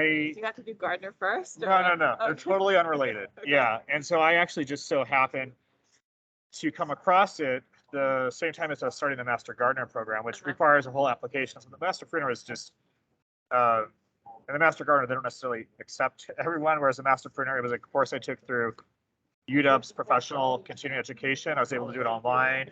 Pay for it? Yes, but it's very inexpensive. Okay. Um, I was just wondering, like, you have so many degrees. Like, have you gotten a lot of scholarship, or are you just a well, zillion dollars? I actually did just get word that from the Public Loan Service Forgiveness that I got a big chunk of my student loans forgiven last week. Oh, nice. And I was like, Congratulations. it came through. Thank you. Yeah. Some of it I was able to use the VA GI Bill, and so I was Okay. able to get some of it paid for. Okay. And then when I was a PhD student, they pay you to be a student, Oh, okay. and so Love that. yeah, and so yeah, obviously some of it's unnecessary. I just kind of enjoy learning and trying things. But yeah, with the Master Printer, it's one thing I haven't done with the Master Printer yet that I need to is the in person. I think I need to do it like two or three workshops in person to actually practice what they cover in the videos. But it's really interesting because they go over, I think it was like a series of 10 or 12 classes that were 2 hours each, and they have experts in printing different things. So here's an expert on roses, or here's an expert on, fruit trees or something, or just cities, and so it's really cool to listen to all the experts, and there's a foundation called Plant Amnesty, Uh-huh. and I think it's offered through them, but they have a partnership with UW, Uh-huh. and it's this person who started it. She has since passed, but she has some books out there that are really great on pruning and so on. And for me, that was something that I didn't know enough about because I have so many fruit trees. I'm like, okay, I need to learn a little bit more about this, feel a little more confident in everything. So I don't know if I need to do like guy wires now just to like pull them down. yeah, And yeah, because I have some of those like multi-cherry trees, but they're all growing like this. right. Yeah. And I have like a little bit of a background in bonsai, but Oh, okay, I cool. really need to like learn pruning better for that because Yeah, I think one of the classes covered some, bonsai type things, and yeah, they really try to cover pretty much everything. That's a lot of grafting and stuff too. Yeah, And, yeah, But yeah. yeah, and can I send you a picture of one of my fruit trees? It doesn't look very healthy. Yeah, please do. I'm happy to. I have a couple. Responsibility as a master gardener. Yeah, no, I have a couple fruit trees like that myself right now. I'm just like I haven't had time to tend to them, so I'm trying to get caught up on some of them, and some of them. My boyfriend was like, I think we need to burn the leaves on this Yeah. and keep it like. What kind of away." fruit tree is it? It's an apple. Apple. Okay. But I'm not even sure if it's in a pot and like part of it I think could just be like water, not getting water at the right times, too much sun. It's like not Yeah. like it's rare, but yeah, we do occasionally get too much sun. Yeah. What state are you in? No, here. Okay. I'm in Lewis County. Okay, great. That's what I remember here, because we have people from all corners of the state, I think, or lots of parts of the state. So, yeah, apple trees. There's so many different Things could go wrong. some things that could go wrong, and so many different kinds. Yeah. And most of the ones that I've just grafted are on either dwarf, and I have some that are on small dwarf rootstock, so they can stay in pots. And so that'd be one of my questions: is what kind of rootstock does it have? I don't know. And if it's dwarf, it should be fine in a pot, especially if it's one of the smaller dwarfs. Yeah. But if it's a semi-dwarf, or eventually it's gonna the roots are gonna be a little maybe too constricted or something. I think it probably needs to be moved, but I just think it's probably better to wait in the fall at this point. Than Yeah. want to shock it, although I don't think it's gonna get any apples right now anyway, but still, Yeah, and you said the leaves aren't looking so happy. yeah, there's like some crunchy brown spots and stuff, but, And yeah. how often are you watering it? I think I have a tendency to water it almost every day. My boyfriend, who just almost broke his ankle, he's got a really bad sprain, Uh-huh. is gonna be like abandoning my plants this week, I think. So, oh my God. I'm stressed out about, I'll come home too, but, Yeah, if just because it's in a pot too, I feel like it needs to be watered so much more. it does generally, it's not going to hold as much water. It's not going to be near as forgiving Yeah, as ones in the ground. But if instead of every day, if you could do it every other day, or and if it's really going to be really really hot, then maybe every other day. But you shouldn't need to do it more than every other day, even if it's hot out. It's better to do a really deep watering That's and true. really soak I it. know this. Yeah, because visually, otherwise like, it can't. The roots can't breathe. yeah. There's no oxygen in the soil then. uh, And I know this because I've killed plenty of vegetable starts from overwatering, and the leaves turn yellow, green, and or more yellowish, and it's because what's that? When you get fungus now. Yeah, that too. Yeah, it's one problem after another. Yeah. Just doing my starts inside. Yeah. I turned on a fan Oh, and I had no more issues with fungus gnats. Yeah. I have Yeah. a greenhouse, and yeah, I watered. turned That on a recirculation is so important. fan, I turned on a fan and I got rid of the fungus gnats. We have something growing on watercress, and it was like massive. It kept going, and my boyfriend got frustrated because it's like bugs. And then he's like, "Oh, just throw it away." And now we have like no watercress. And I'm so bummed. It's hard, man. Yeah. Hi. Did you tell them about Chapman? About what? Oh. No, I haven't said anything about wire shark yet. We're getting ready. Yeah, we're getting ready for it. Sorry, I just popped in. Oh, no. Please. Laura Chapman is like the queen of wire shark. Okay. She is absolutely positively queen, hands down. Queen of wire shark. Okay. Yeah. Great. She's got, her stuff used to be free. Uh-huh. She's actually got something called Laura Chapel. It's CHAPPLL. Okay. She's got a Laura Chapel University, but she's got a whole bunch of YouTube videos that are wire shark tutorials. And I'll see if I can find it, but I have cybersecurity. I'll forward it to you. I have Yeah. Wire shark cheat sheet. Okay. Actually, in their Okay. Teams, in their Google. Oh, I wonder if it made it over. It was in the D2L shell. I wonder if it over. Yeah. I mean, send an email at the group. All I have, They don't have their Google Doc site open. Anybody? yeah. What week it was? Anybody remember when? I only wrote it. I don't remember what it was. I already read I don't remember what order. I'm looking to see whether or not the wire shark cheat sheet made it into Google Docs. I know I put it in the D2L shell.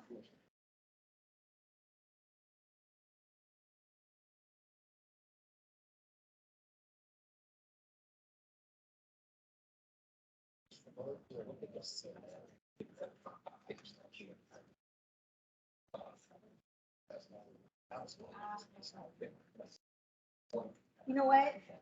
As soon as I go back upstairs, I'll drop it into the curriculum resources tab. So in the Google Docs, I put a bunch of new folders in there. Yep. And that's for all the different curriculum that we're talking about. But there's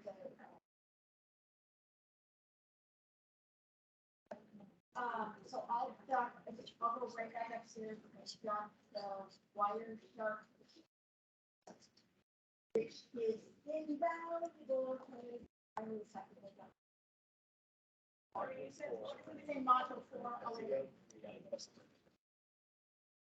that's what I'm looking for. Is there any way I can get a link? I don't think I've ever gotten this. I've always just seen it. Real quick, I Yeah. heard you mentioning that you did public service loan forgiveness. Yes. I'm about a year and a half away from qualifying myself. How was that process? Because I've just heard nightmares on the news of people getting declined, all that. Yeah. It wasn't too bad, and I thought I was never going to qualify for it, honestly. But when they redid it and they updated it with the new terms and stuff, for the, I can't remember what they call it, but for that, because of COVID, they implemented those new rules to make it more. So a lot of periods that I was in forbearance or in whatever periods of non-payment have now counted, and so all my loans from my first undergrad and my first master's were forgiven as of last week, and some more. But one thing I found out that I wish I would have known a week ago is if I would have consolidated my newer loans and all that, they would have all gotten the payment number of my oldest one, which meant Really? all of them would have been forgiven. I'd always heard that consolidation was a bad idea. It was until these new rules that right now expire at the end of October or November. Who are your loans serviced by, if I may ask? Because it was public service loan forgiveness. Yep. All those are my Fed loan. Yep. And so I had to get my document, signed by my school, by my university, and upload it. It takes a long time. It takes months usually before they update things. And Because like mine was serviced by Navient, who got dumped into Advantage. yeah, It was yeah. Fed loan. And mine's going to be transferred now because my Fed loan is no longer going to be doing it. So yeah, eventually it got updated, and then they had another thing a few months back that was even another update where all of a sudden more payments got counted. And so my next one is about a year and a half away from being at the current count. So I'm like, crap, I need to consolidate quick. So the other ones that only have 2 years on them will now have like 8.5, 9 years. That'll be really close, and then I'll be wiped out. And so, but you're right. Normally, consolidate would restart the count on it, but with the current thing, that it might look that way at first, but then they'll update it. Okay. So yeah, that's something I wish I would have known a week ago. Thank you. Yeah, sure thing. All right, so as I mentioned, we're going to do some Wireshark activity, and reminded of a great resource that I encourage you to take a look at, and I'll pull it up here. Chapel University. It's from Laura Chappell, Chappell. Lots of great resources on Wireshark and how to use Wireshark. Yes, and let me just unmute this, and so you can see it. And so she has a website here, Chapel University, and that has lots of great resources, a cheat sheet, and so on. I haven't explored it myself. I was just told about it, and I'm always looking for resources to make things like this easier. One thing, so for the Wireshark, this is kind of work on your own. Let me know if you have questions, and I'll do my best to help you, kind of thing. The instructions in here are very detailed, and honestly, I felt like for my Gen Cyber students, they were too detailed, so I took this lab out this year because there was too much reading. But the good thing for you is you're going to learn a lot just from reading. It has plenty of detail, but then it has you engage with Wireshark and try some of these things out. There's 3 levels that I have there in the Google folder, and I have a video demo of the first one, which I call the different levels because one thing I tried to do is my cyber camps are open to everyone of all skill levels, but it's geared toward beginner. But for those that are more advanced, they can do more challenging activities. And so I try to name them based on the different steps we call in hacking, even though they call it different things, different places. So reconnaissance is the first level. And so when you're looking in that folder, if you see the Wireshark activity, you'd want to start with reconnaissance. And that's kind of the first one, kind of getting to know Wireshark, practicing with it, understanding what it can do, capturing data, and so on. It's in the Google. So here, sorry, I'll walk you through that. If you don't have access to the Google Drive, I'll try and make sure we get that link out to you. If the link is up here, and all of you, if you can, let me try and make this really big. I hate for you to all manually type it out, but I don't think I can have the ability to broadcast.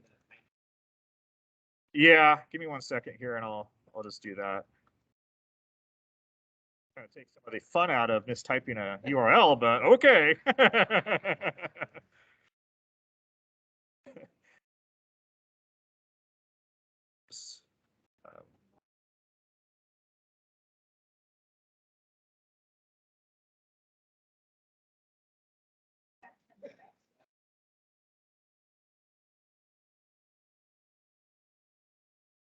So let me try this out here. So there you have it. Give me 1 second to. So I went right to where I have the videos. Let me try that again. But this will work. This will get you to the main folder, and then you can just go up the folder directory. This is on the Google Shared Drive that have all the resources, all the curriculum, and everything for you guys to look through. Yeah, I'll mention that. So the link up here, which is tinyurl.com/chi-folder, that will take you to where I have day 1 videos, because I went a little too quickly through this. But if you go up, so here, if you just, hopefully you can see this, I'm just going to click day 1, and it's Kai.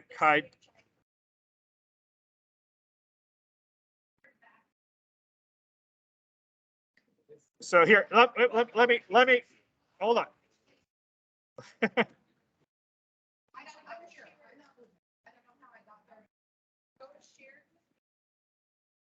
Let me see if I can. Let me see if it'll allow me to update this.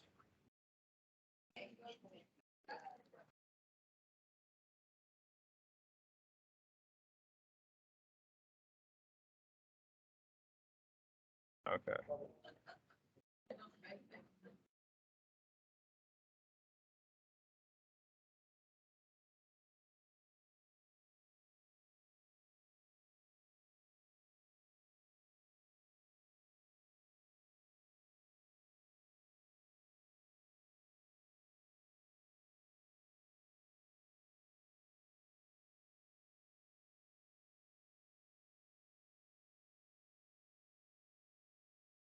Okay. So if I have your attention real quick, I created a new tiny URL to try and make it easier to go to the main Google Drive folder. And I just have it tinyurl.com/chi-folder2. It's right here, if you can see that. Can you see that here? CHI-folder2. That will take you to the main one. And once you're there, I created a folder called Summer Summit Materials. And I try to create a lot of organization to my folder because I know how many resources you have thrown at you right here. So this should, once you get into the Summer Summit Materials, it should be very organized. Day 1, you go into day 1. Day 2 will be put up tonight. What aren't you seeing? What? Okay, here's the tiny URL, tinyurl.com/chi-folder2. Yep, okay, great. And so once you're in here, the activities itself is in the lab and activities folder, okay? And you'll want to go to the Wireshark reconnaissance one. And I have, one thing I tried to do with most of these is have the original Word doc so you can easily edit it and not try and convert a PDF, as well as a PDF version of it. Because I realize some of you are going to want to edit or modify this. So I'm taking the originals that I found or I have made or edited and putting them in here as well. But the Wireshark introduction/reconnaissance is where you'd want to start getting used to Wireshark a little bit. There's 2 other levels in here that you can play around with if you get done with it, or play around with another time to kind of see again, if this would be good for your class and what you're trying to show them. Wireshark is a great tool. It's a free tool. It's available on the 3 major platforms, and you know, it's a great way to kind of see and dissect data packets, network packets.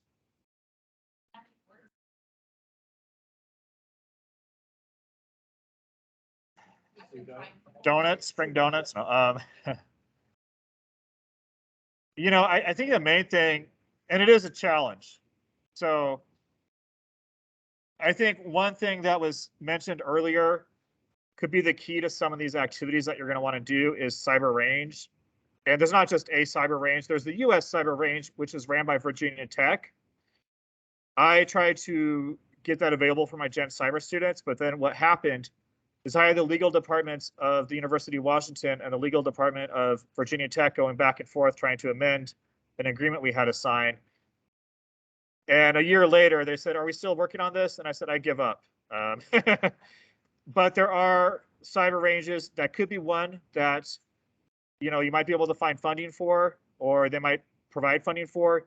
There might be other cyber ranges that could be created, or just a closed lab environment if that's possible in your institution. I know that these things aren't always easy or straightforward. I think this is one of the challenges. We're getting better with the curriculum, but I think the lab environments, we still have a ways to go. One thing that I did with my Gen Cyber students is use Raspberry Pis. And so in my box here, in case some of you weren't able to get virtualization going or get Wireshark going, I think there's supposed to be 10 monitors available this week, is I have Raspberry Pi 400 kits. The Raspberry Pi 400 kits, they're great computers. What I did with my Gen Cyber students, I gave each of them one of those to keep. I also got funding elsewhere because I couldn't afford it under the Gen Cyber umbrella. I sent them free 10-inch monitors. So they basically had a free computer they can use just for these purposes. And I sent about 200 of those out. But it's great because now they can use that. They screw it up, all they have to do is flash a micro SD card again and reboot their machine, and it's back to normal. So that could be a less expensive way, potentially, if you could find funding that maybe your administrators and IT people would feel more comfortable with setting up a closed environment using Raspberry Pis. They're pretty powerful for the size they are. They have the entire computer contained within the keyboard. And so sometimes when I send these out, the parents will email me, or the participants will email me and they'll say, "Yeah, we got the mouse and we got the keyboard, but we didn't get the computer." And I'm like, that is the computer. So they're very small, but quite powerful. You can do dual monitor 4K with it. I mean, they're pretty cool. And so they cost about $110, about $100 each, but you add, well, for Washington State, I'm still used to adding tax. But $100 is the retail price. And it's a matter if you need enough head time to make sure you can find them. When you're ordering 200, we had to do a lot of small orders, and we had to do them from many distributors.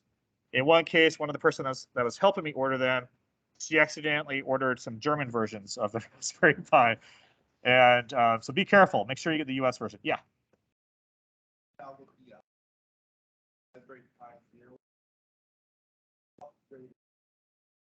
Oh, great.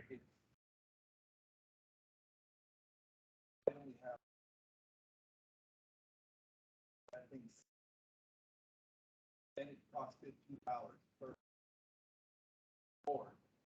Nice. Yeah, and some of the labs you might have, and again, I come from a very under-resourced high school, so I'm very familiar with the challenges.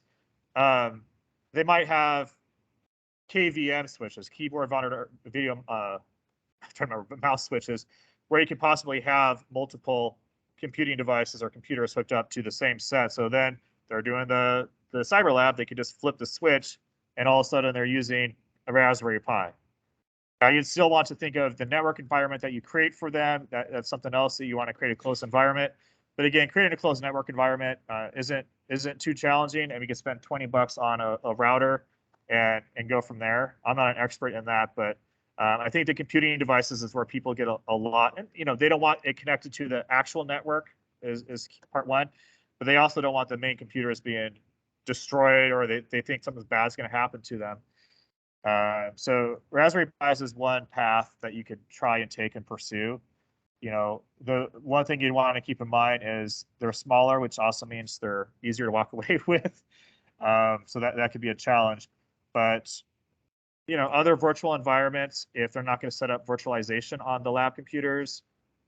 So I'll make sure we get a list of some of these different pathways if they haven't gone over it already, because that, even in some ways more so than curriculum, it's great if you have some curriculum that has some labs and activities, but if you can't do any of them, what's the point, right?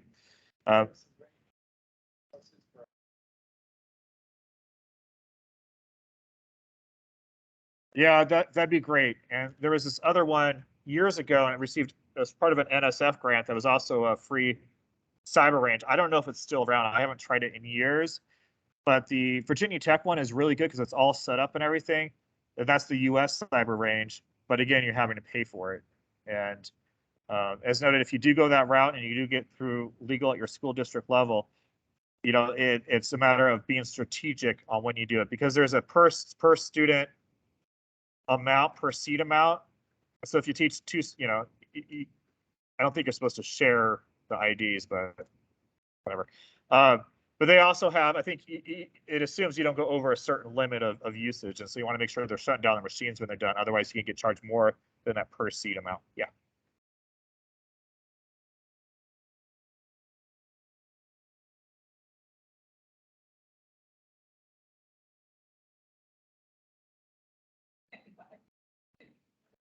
Yeah, and so I'll make sure that each of you have a chance to play around with the Raspberry Pi while you're here.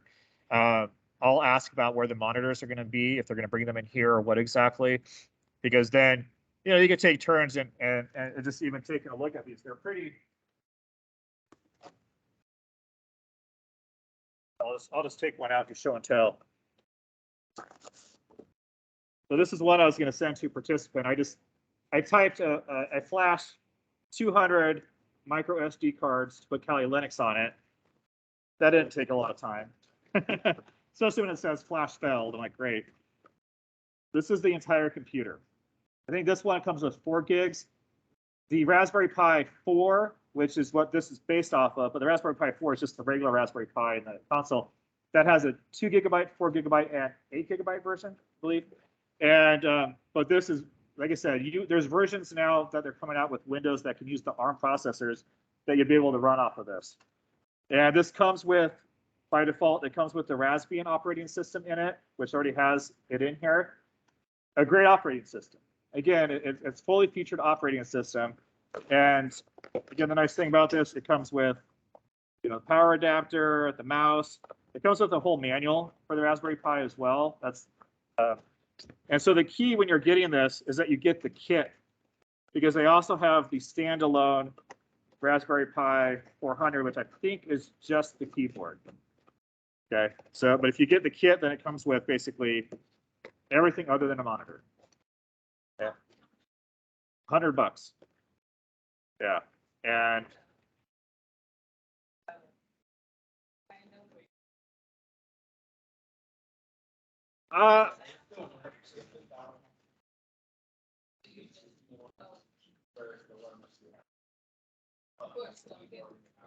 yeah, and one of the things that I wanted to do with the participants is I didn't want to get, so what some camps and what some schools do is they'll send a regular Raspberry Pi 4 or usually Raspberry Pi 3 or 2.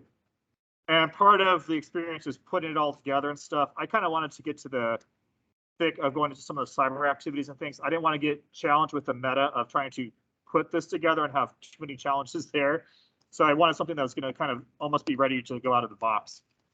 The only challenge some people had was connecting to Wi-Fi because it looks a little different on the Raspberry on Kali Linux, and getting their monitor settings to look nice.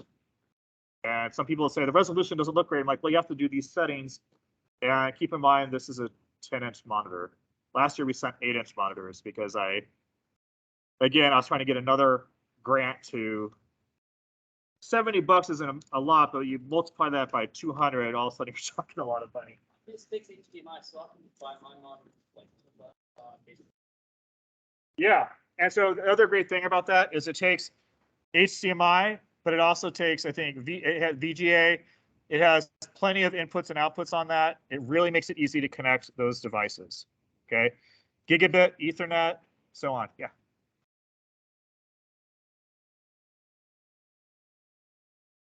Out of the government aid.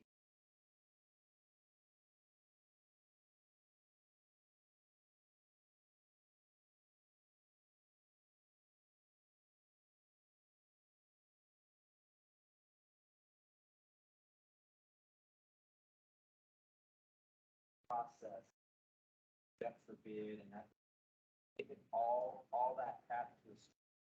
Yeah. And they'll do it. Right? I was, yep.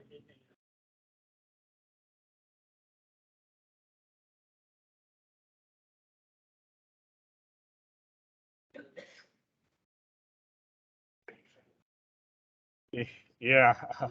Yeah. NORAD.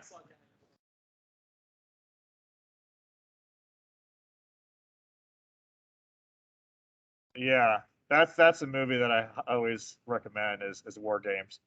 Not just because it's a classic and it's fun and entertaining, but because it goes through the steps a hacker generally goes through. So I find educational value in it. So usually on my Canvas site, I have War Games up there. I didn't do it for Gen Cyber just because it was more of a mixed student population and younger and everything. But yeah, that's cool. And, yeah, contact corporations. I know. Again, you already do so much. You don't want to be out there begging for money or equipment and stuff. But there are a lot of corporations that would be happy to get rid of their equipment. And again, a lot of times it's just easier. They might be able to get a tax write-off too. Yeah.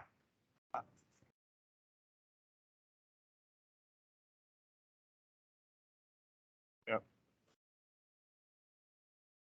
Definitely.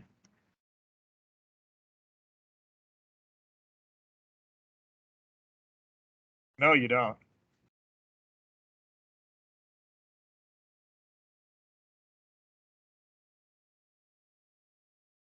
Yeah.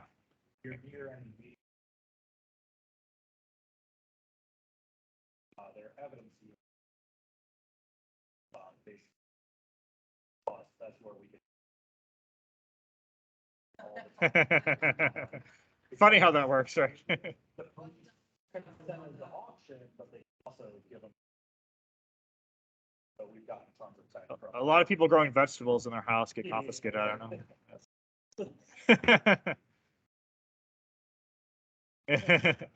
But yeah, the CTEs. There's advisory boards. I'm on the advisory board for 3 different CTEs for a few different school districts locally, and we always want to help out and stuff. And a lot of them, I'm not from the corporate world. I'm from the academic world, but a lot of them are from the corporate world. And that's what they like to have on those CT advisory boards. Reach out to them. I've heard plenty of times of, oh, this company wants to give $20,000 or $30,000 in Cisco, equipment or something. Here's some routers and switches and other things. And we've had stuff donated to when I was at UW-Tacoma trying to build our network lab up a little bit more, getting lots and lots, tens of thousands, maybe even 100,000 or more in equipment just given to us.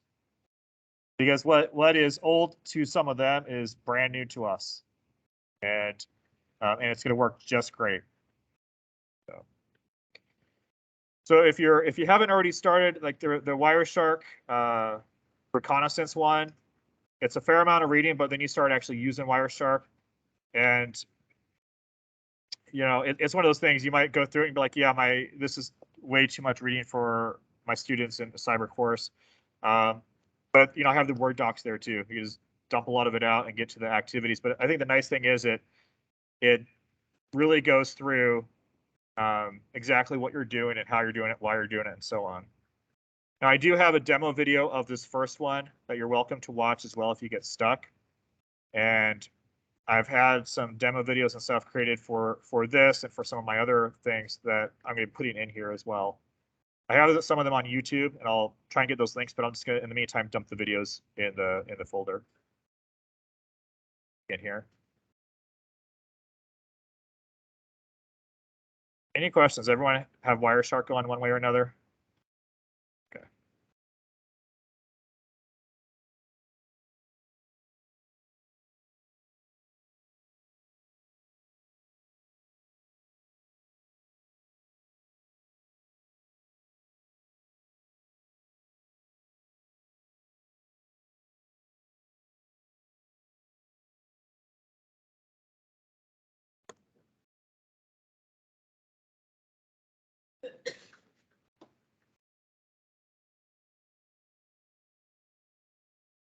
Would it be helpful if I turned more lights on right now? Okay.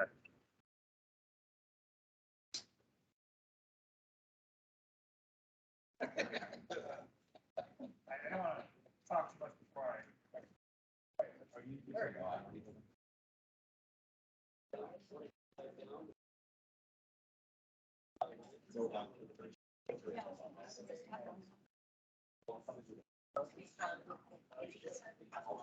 Because we kind of started here, and then we were talking about over there, so I'm not sure. Yeah, so it's just for the three Wireshark activities, progressing models. Just start on the first one, Okay. and as you read through it, you'll be learning about Wireshark, about networks, but you'll also be able to get hands-on using Wireshark. So,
Bless you.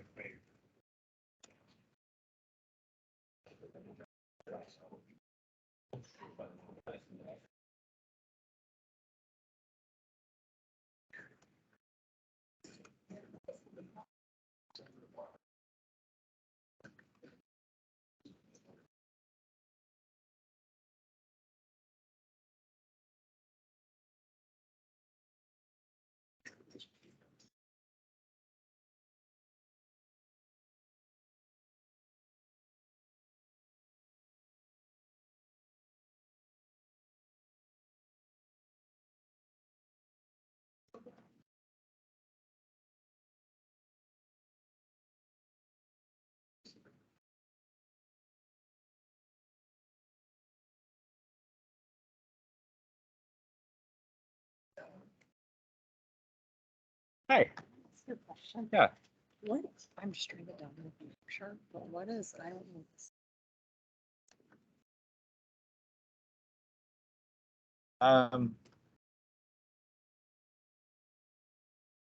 The bottom two you'd want to select. The top one you'd select if you wanted to make sure you can use it in admin mode. Oh, yeah, I don't want and to do that. So So which one of these would you select? I would select both. Oh, okay. Oh, okay. So that maybe there's another choice. So we were using Wireshark online. It's like we didn't download it, Uh-huh. but using just have it on this machine. Yeah, oh, okay. Well, you can, so the nice thing about Wireshark, it's one of the tools that we use in Kali Linux, but it's also a standalone tool that works, has downloads for Mac and Windows too.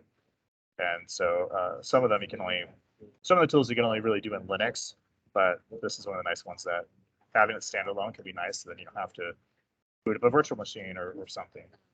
Okay.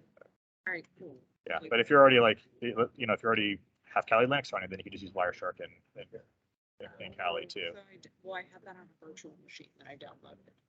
So I could do it either way. Yeah. Oh, Yeah. I see. Okay. All right, thank you. Yeah.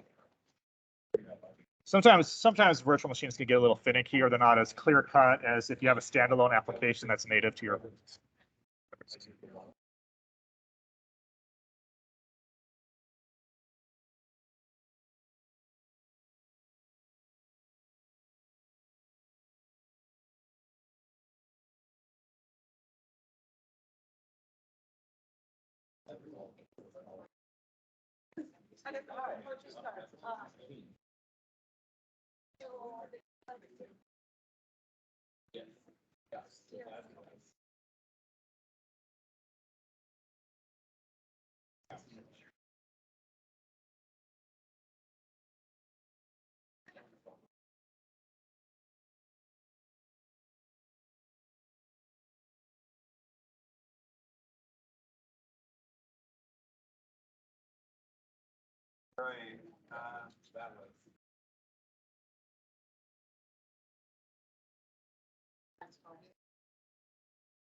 Do you happen to have?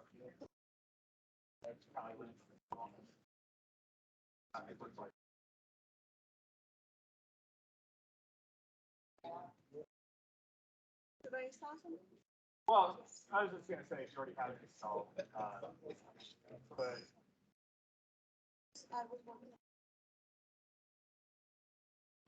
Right. That's really good. I don't know why it's not showing.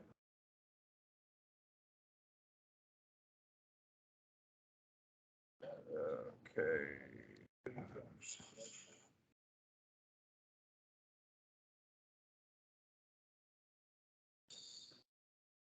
Yeah, you have the same. Oh, but this one, this is Wi-Fi, showing you something. Or this one, because I have just line. What happens if you click on this Wi-Fi?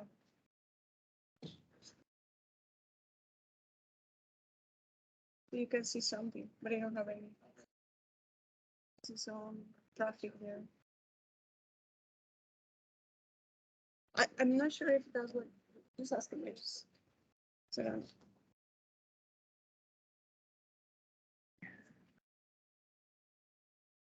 Yeah, that's.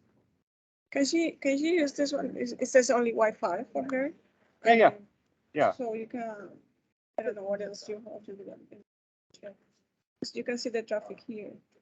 Source, destination, the protocol. Yeah, and then the cool thing is once. Yeah, somewhere you said like, put in this link, and then it's like. I'm ready for one. I didn't read the next because I'm just stuck. It's too. So it's- so hard to be around people. Gotcha, again, she's ready, so. Oh, okay.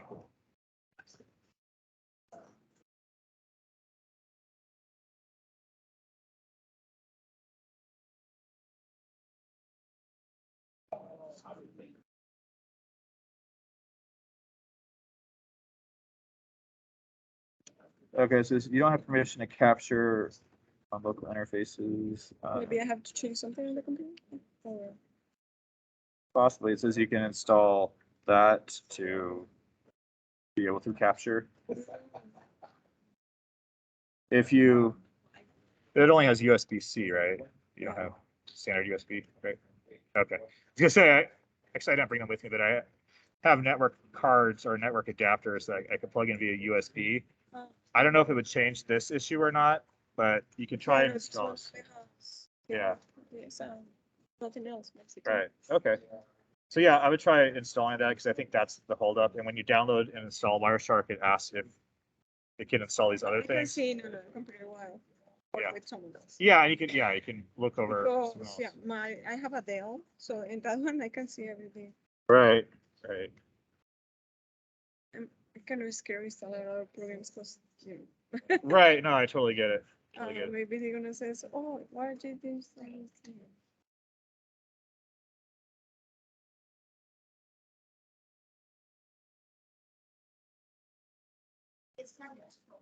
Also, I have the Raspberry Pi, but I think I have the version 0 or something. I mean, The- old which- version.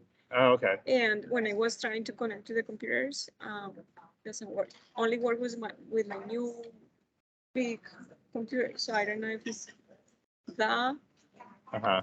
monitors or Right, the connector or what else, right, yeah. And Did you have experience with that? That maybe trying to get the Pi first setup connected. Is that what you're referring to?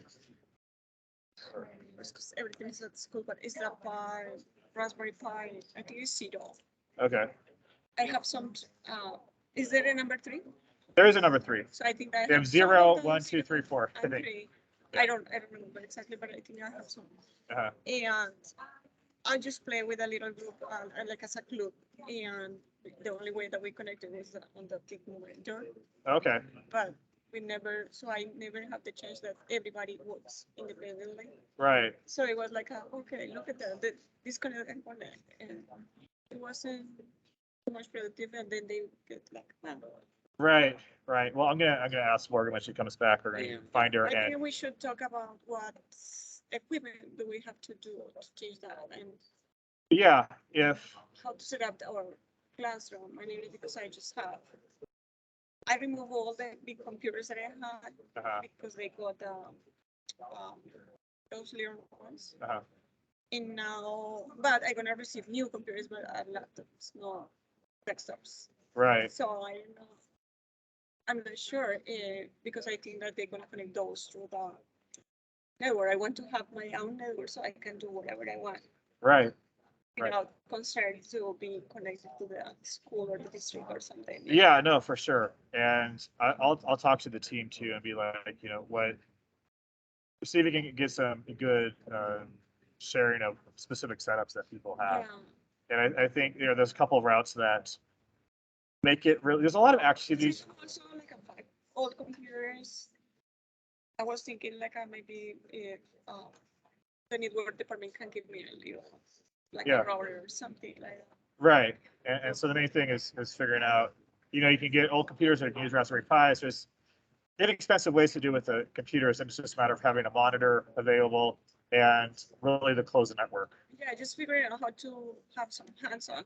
Yeah. Because we got the PLTW curriculum. Uh-huh. And it's everything in line. So Right. basically all the labs and everything is 1, 2, 3 Yeah. and run this lab. But I want something hands-on because I know they're gonna be bored and they're gonna be interested in that. Right, right. Yeah, and my students are like 80% Latino. Uh-huh. Half of them are just newcomers and Right, they don't right. speak the language. So we have a lot of other Barriers. barriers they don't Yeah. have. And by way in computer science or anything like that. Right. So I don't want that they be scared. I want that they be interested. Right, for sure. For sure. And it's different when you come up with a. Yeah, I'll talk to the team because we talked about some of the things here, but I think there's a lot of stuff we're going to be talking about here. I think we need a document that kind of spells out different lab setups or ways to create your lab, different virtual lab sources out there, how much they cost. I think all that would be. Yeah, because she has a really nice stuff with Yeah. What is it? I don't know, but she has like PLCs and all the cameras and everything attached so they can play with it. Right. That's so cool. Right. The IoT things. Yeah, I have a server that I just got set up, and you can set up your own virtual server or virtual lab environment if you have a server that you can let you Yeah, use. here's this. Okay. So it's can you see everything over there? I don't know if we can create, Yeah. something like that. It would be interesting for the kids actually create that. Right. But but not too expensive, because I think that this is, she told me that it's like 30,000. If we do the cyber range, will you be able to do a lot of the things that you can do on this part? On a cyber range, you can, I mean, you can do Kali Linux, you can do, you can also interact with other machines, so it's not just Kali Linux. So maybe you're using Kali Linux and then you're attacking this Windows machine that you also have an instance running. And so, and the network, pseudo network could be set up there so you're able to connect from your machine to another virtual machine and attack it, whether it's, you know, a Windows or another Linux or something else. And so the cyber range provides a lot of possibilities in that regard. You're not going to break or destroy anything. It's all in a contained environment. Now, there are other options besides like the US cyber range. Amazon has some possibilities with AWS. I didn't find it super straightforward because I was going to try and set it up through there. Microsoft does as well with Azure, and students can often get free credits or. I didn't understand that part of the case with AWS. Yeah. I have like a for 1 year that account. They says, okay, you got this credits, but I didn't know how to set up anything. Yeah. This is weird. I don't know. It was Really overwhelming. it was I very looked at it convoluted for me too. too, and I'm like, I wanted it to be straightforward for me, but at a minimum to be straightforward to the students I was going to have using it. I'm like, if it's this confusing to me, I'm not going to ask them in a million years to try and figure it out, because then, you know, one thing we did in our They feel like confident when you don't. right. No, exactly. That's the last thing you want to do is you want to kind of build up like some successes. And that's why in a lot of my labs that I try and develop, create, or modify is to have multiple levels. So, you know, maybe you're not going to get to the second or third level, but you're going to have success trying to get through that first level or learning something. And you know, you want to have those little pieces of success. So it builds their confidence and they want to keep trying. And yeah, I think I'll make sure we come up with something for different lab possible setups. And like I said, I have a server that I got set up recently, largely for research purposes, but I wanted to use it as a cyber range too. But then like, well, it's on the UW network and you need to use a VPN to access it. And you need to do, and I'm like, you had me there. I'm not going to create UW network IDs, temporary ones for each person I want to be able to use my cyber range, because then they're gonna have to also figure out how to use a VPN too, you know, and it's just like too many barriers. And so the simpler, yeah, I'm gonna see what other this free cyber range that I came across years ago. I'm gonna see if it's still up and running, and you know, just see what options we have available, because I think, you know, the more the better, because what's gonna work for one institution isn't gonna work for another. You know, Raspberry Pis and a little switch or something might work great for one, but another district might be like, yeah, no way are we doing that. I mean, so it's going to vary so much. So we need options, and I'll talk to the team about that and making sure we can put something together for that. Yeah, So- because I would say, that's just a little bit of, as, and coming at this from a non-computer, like, we just need the experience. We Right, got the book work, right. right? I've been ACO certified, I've got my executive support specialist, like, okay, I'm getting some of the confidence, but I'm so weak on actually doing it. Yeah, yeah. No, I 100% agree, and you know, and so I think that's why some of these are hopefully going to get your feet wet a little bit with Wireshark, and that's why I said I think the Wireshark documentation is great for you all, especially if you're coming into this without a lot of hands-on on that kind of thing, because it really walks you through and explains it. But then you might turn around and be like, well, if I'm going to give this to a student, I'm going to do a lot of this explaining as I'm talking through it and working through it, give them a live demo and so on. And then their document could be 1 or 2 pages or something, you know, Right. with more screenshots or something like that. So, Yeah, and then but when we have to do it, I prefer to do it by myself in a corner, like Yeah. no noise. I hear it. I'm ADD. I was telling my kids, I said, they came with me in my office yesterday to pick up some of my equipment. And I'm like, thanks for coming with me, guys. I appreciate it. And my daughter's like, oh, and I'm like, you don't think I wanted you to come with me? And she's like, well, I know you can get distracted and stuff. I'm like, well, yeah, I can, but it doesn't mean I don't want you here. It's just sometimes I need it quiet so I can focus. Yeah. You know, but what I did, because it was helpful to my wife to take the kids with me, is like, well, I just need to write a list to make sure I don't forget anything when I'm there. It worked fine. Yeah.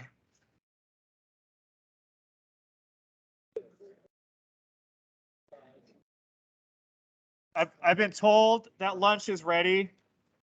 Okay. So if you're hungry or you want a break or whatever, you're welcome to get lunch. I don't know where it's at. I was just told lunch is ready. So I'll see if I can find out.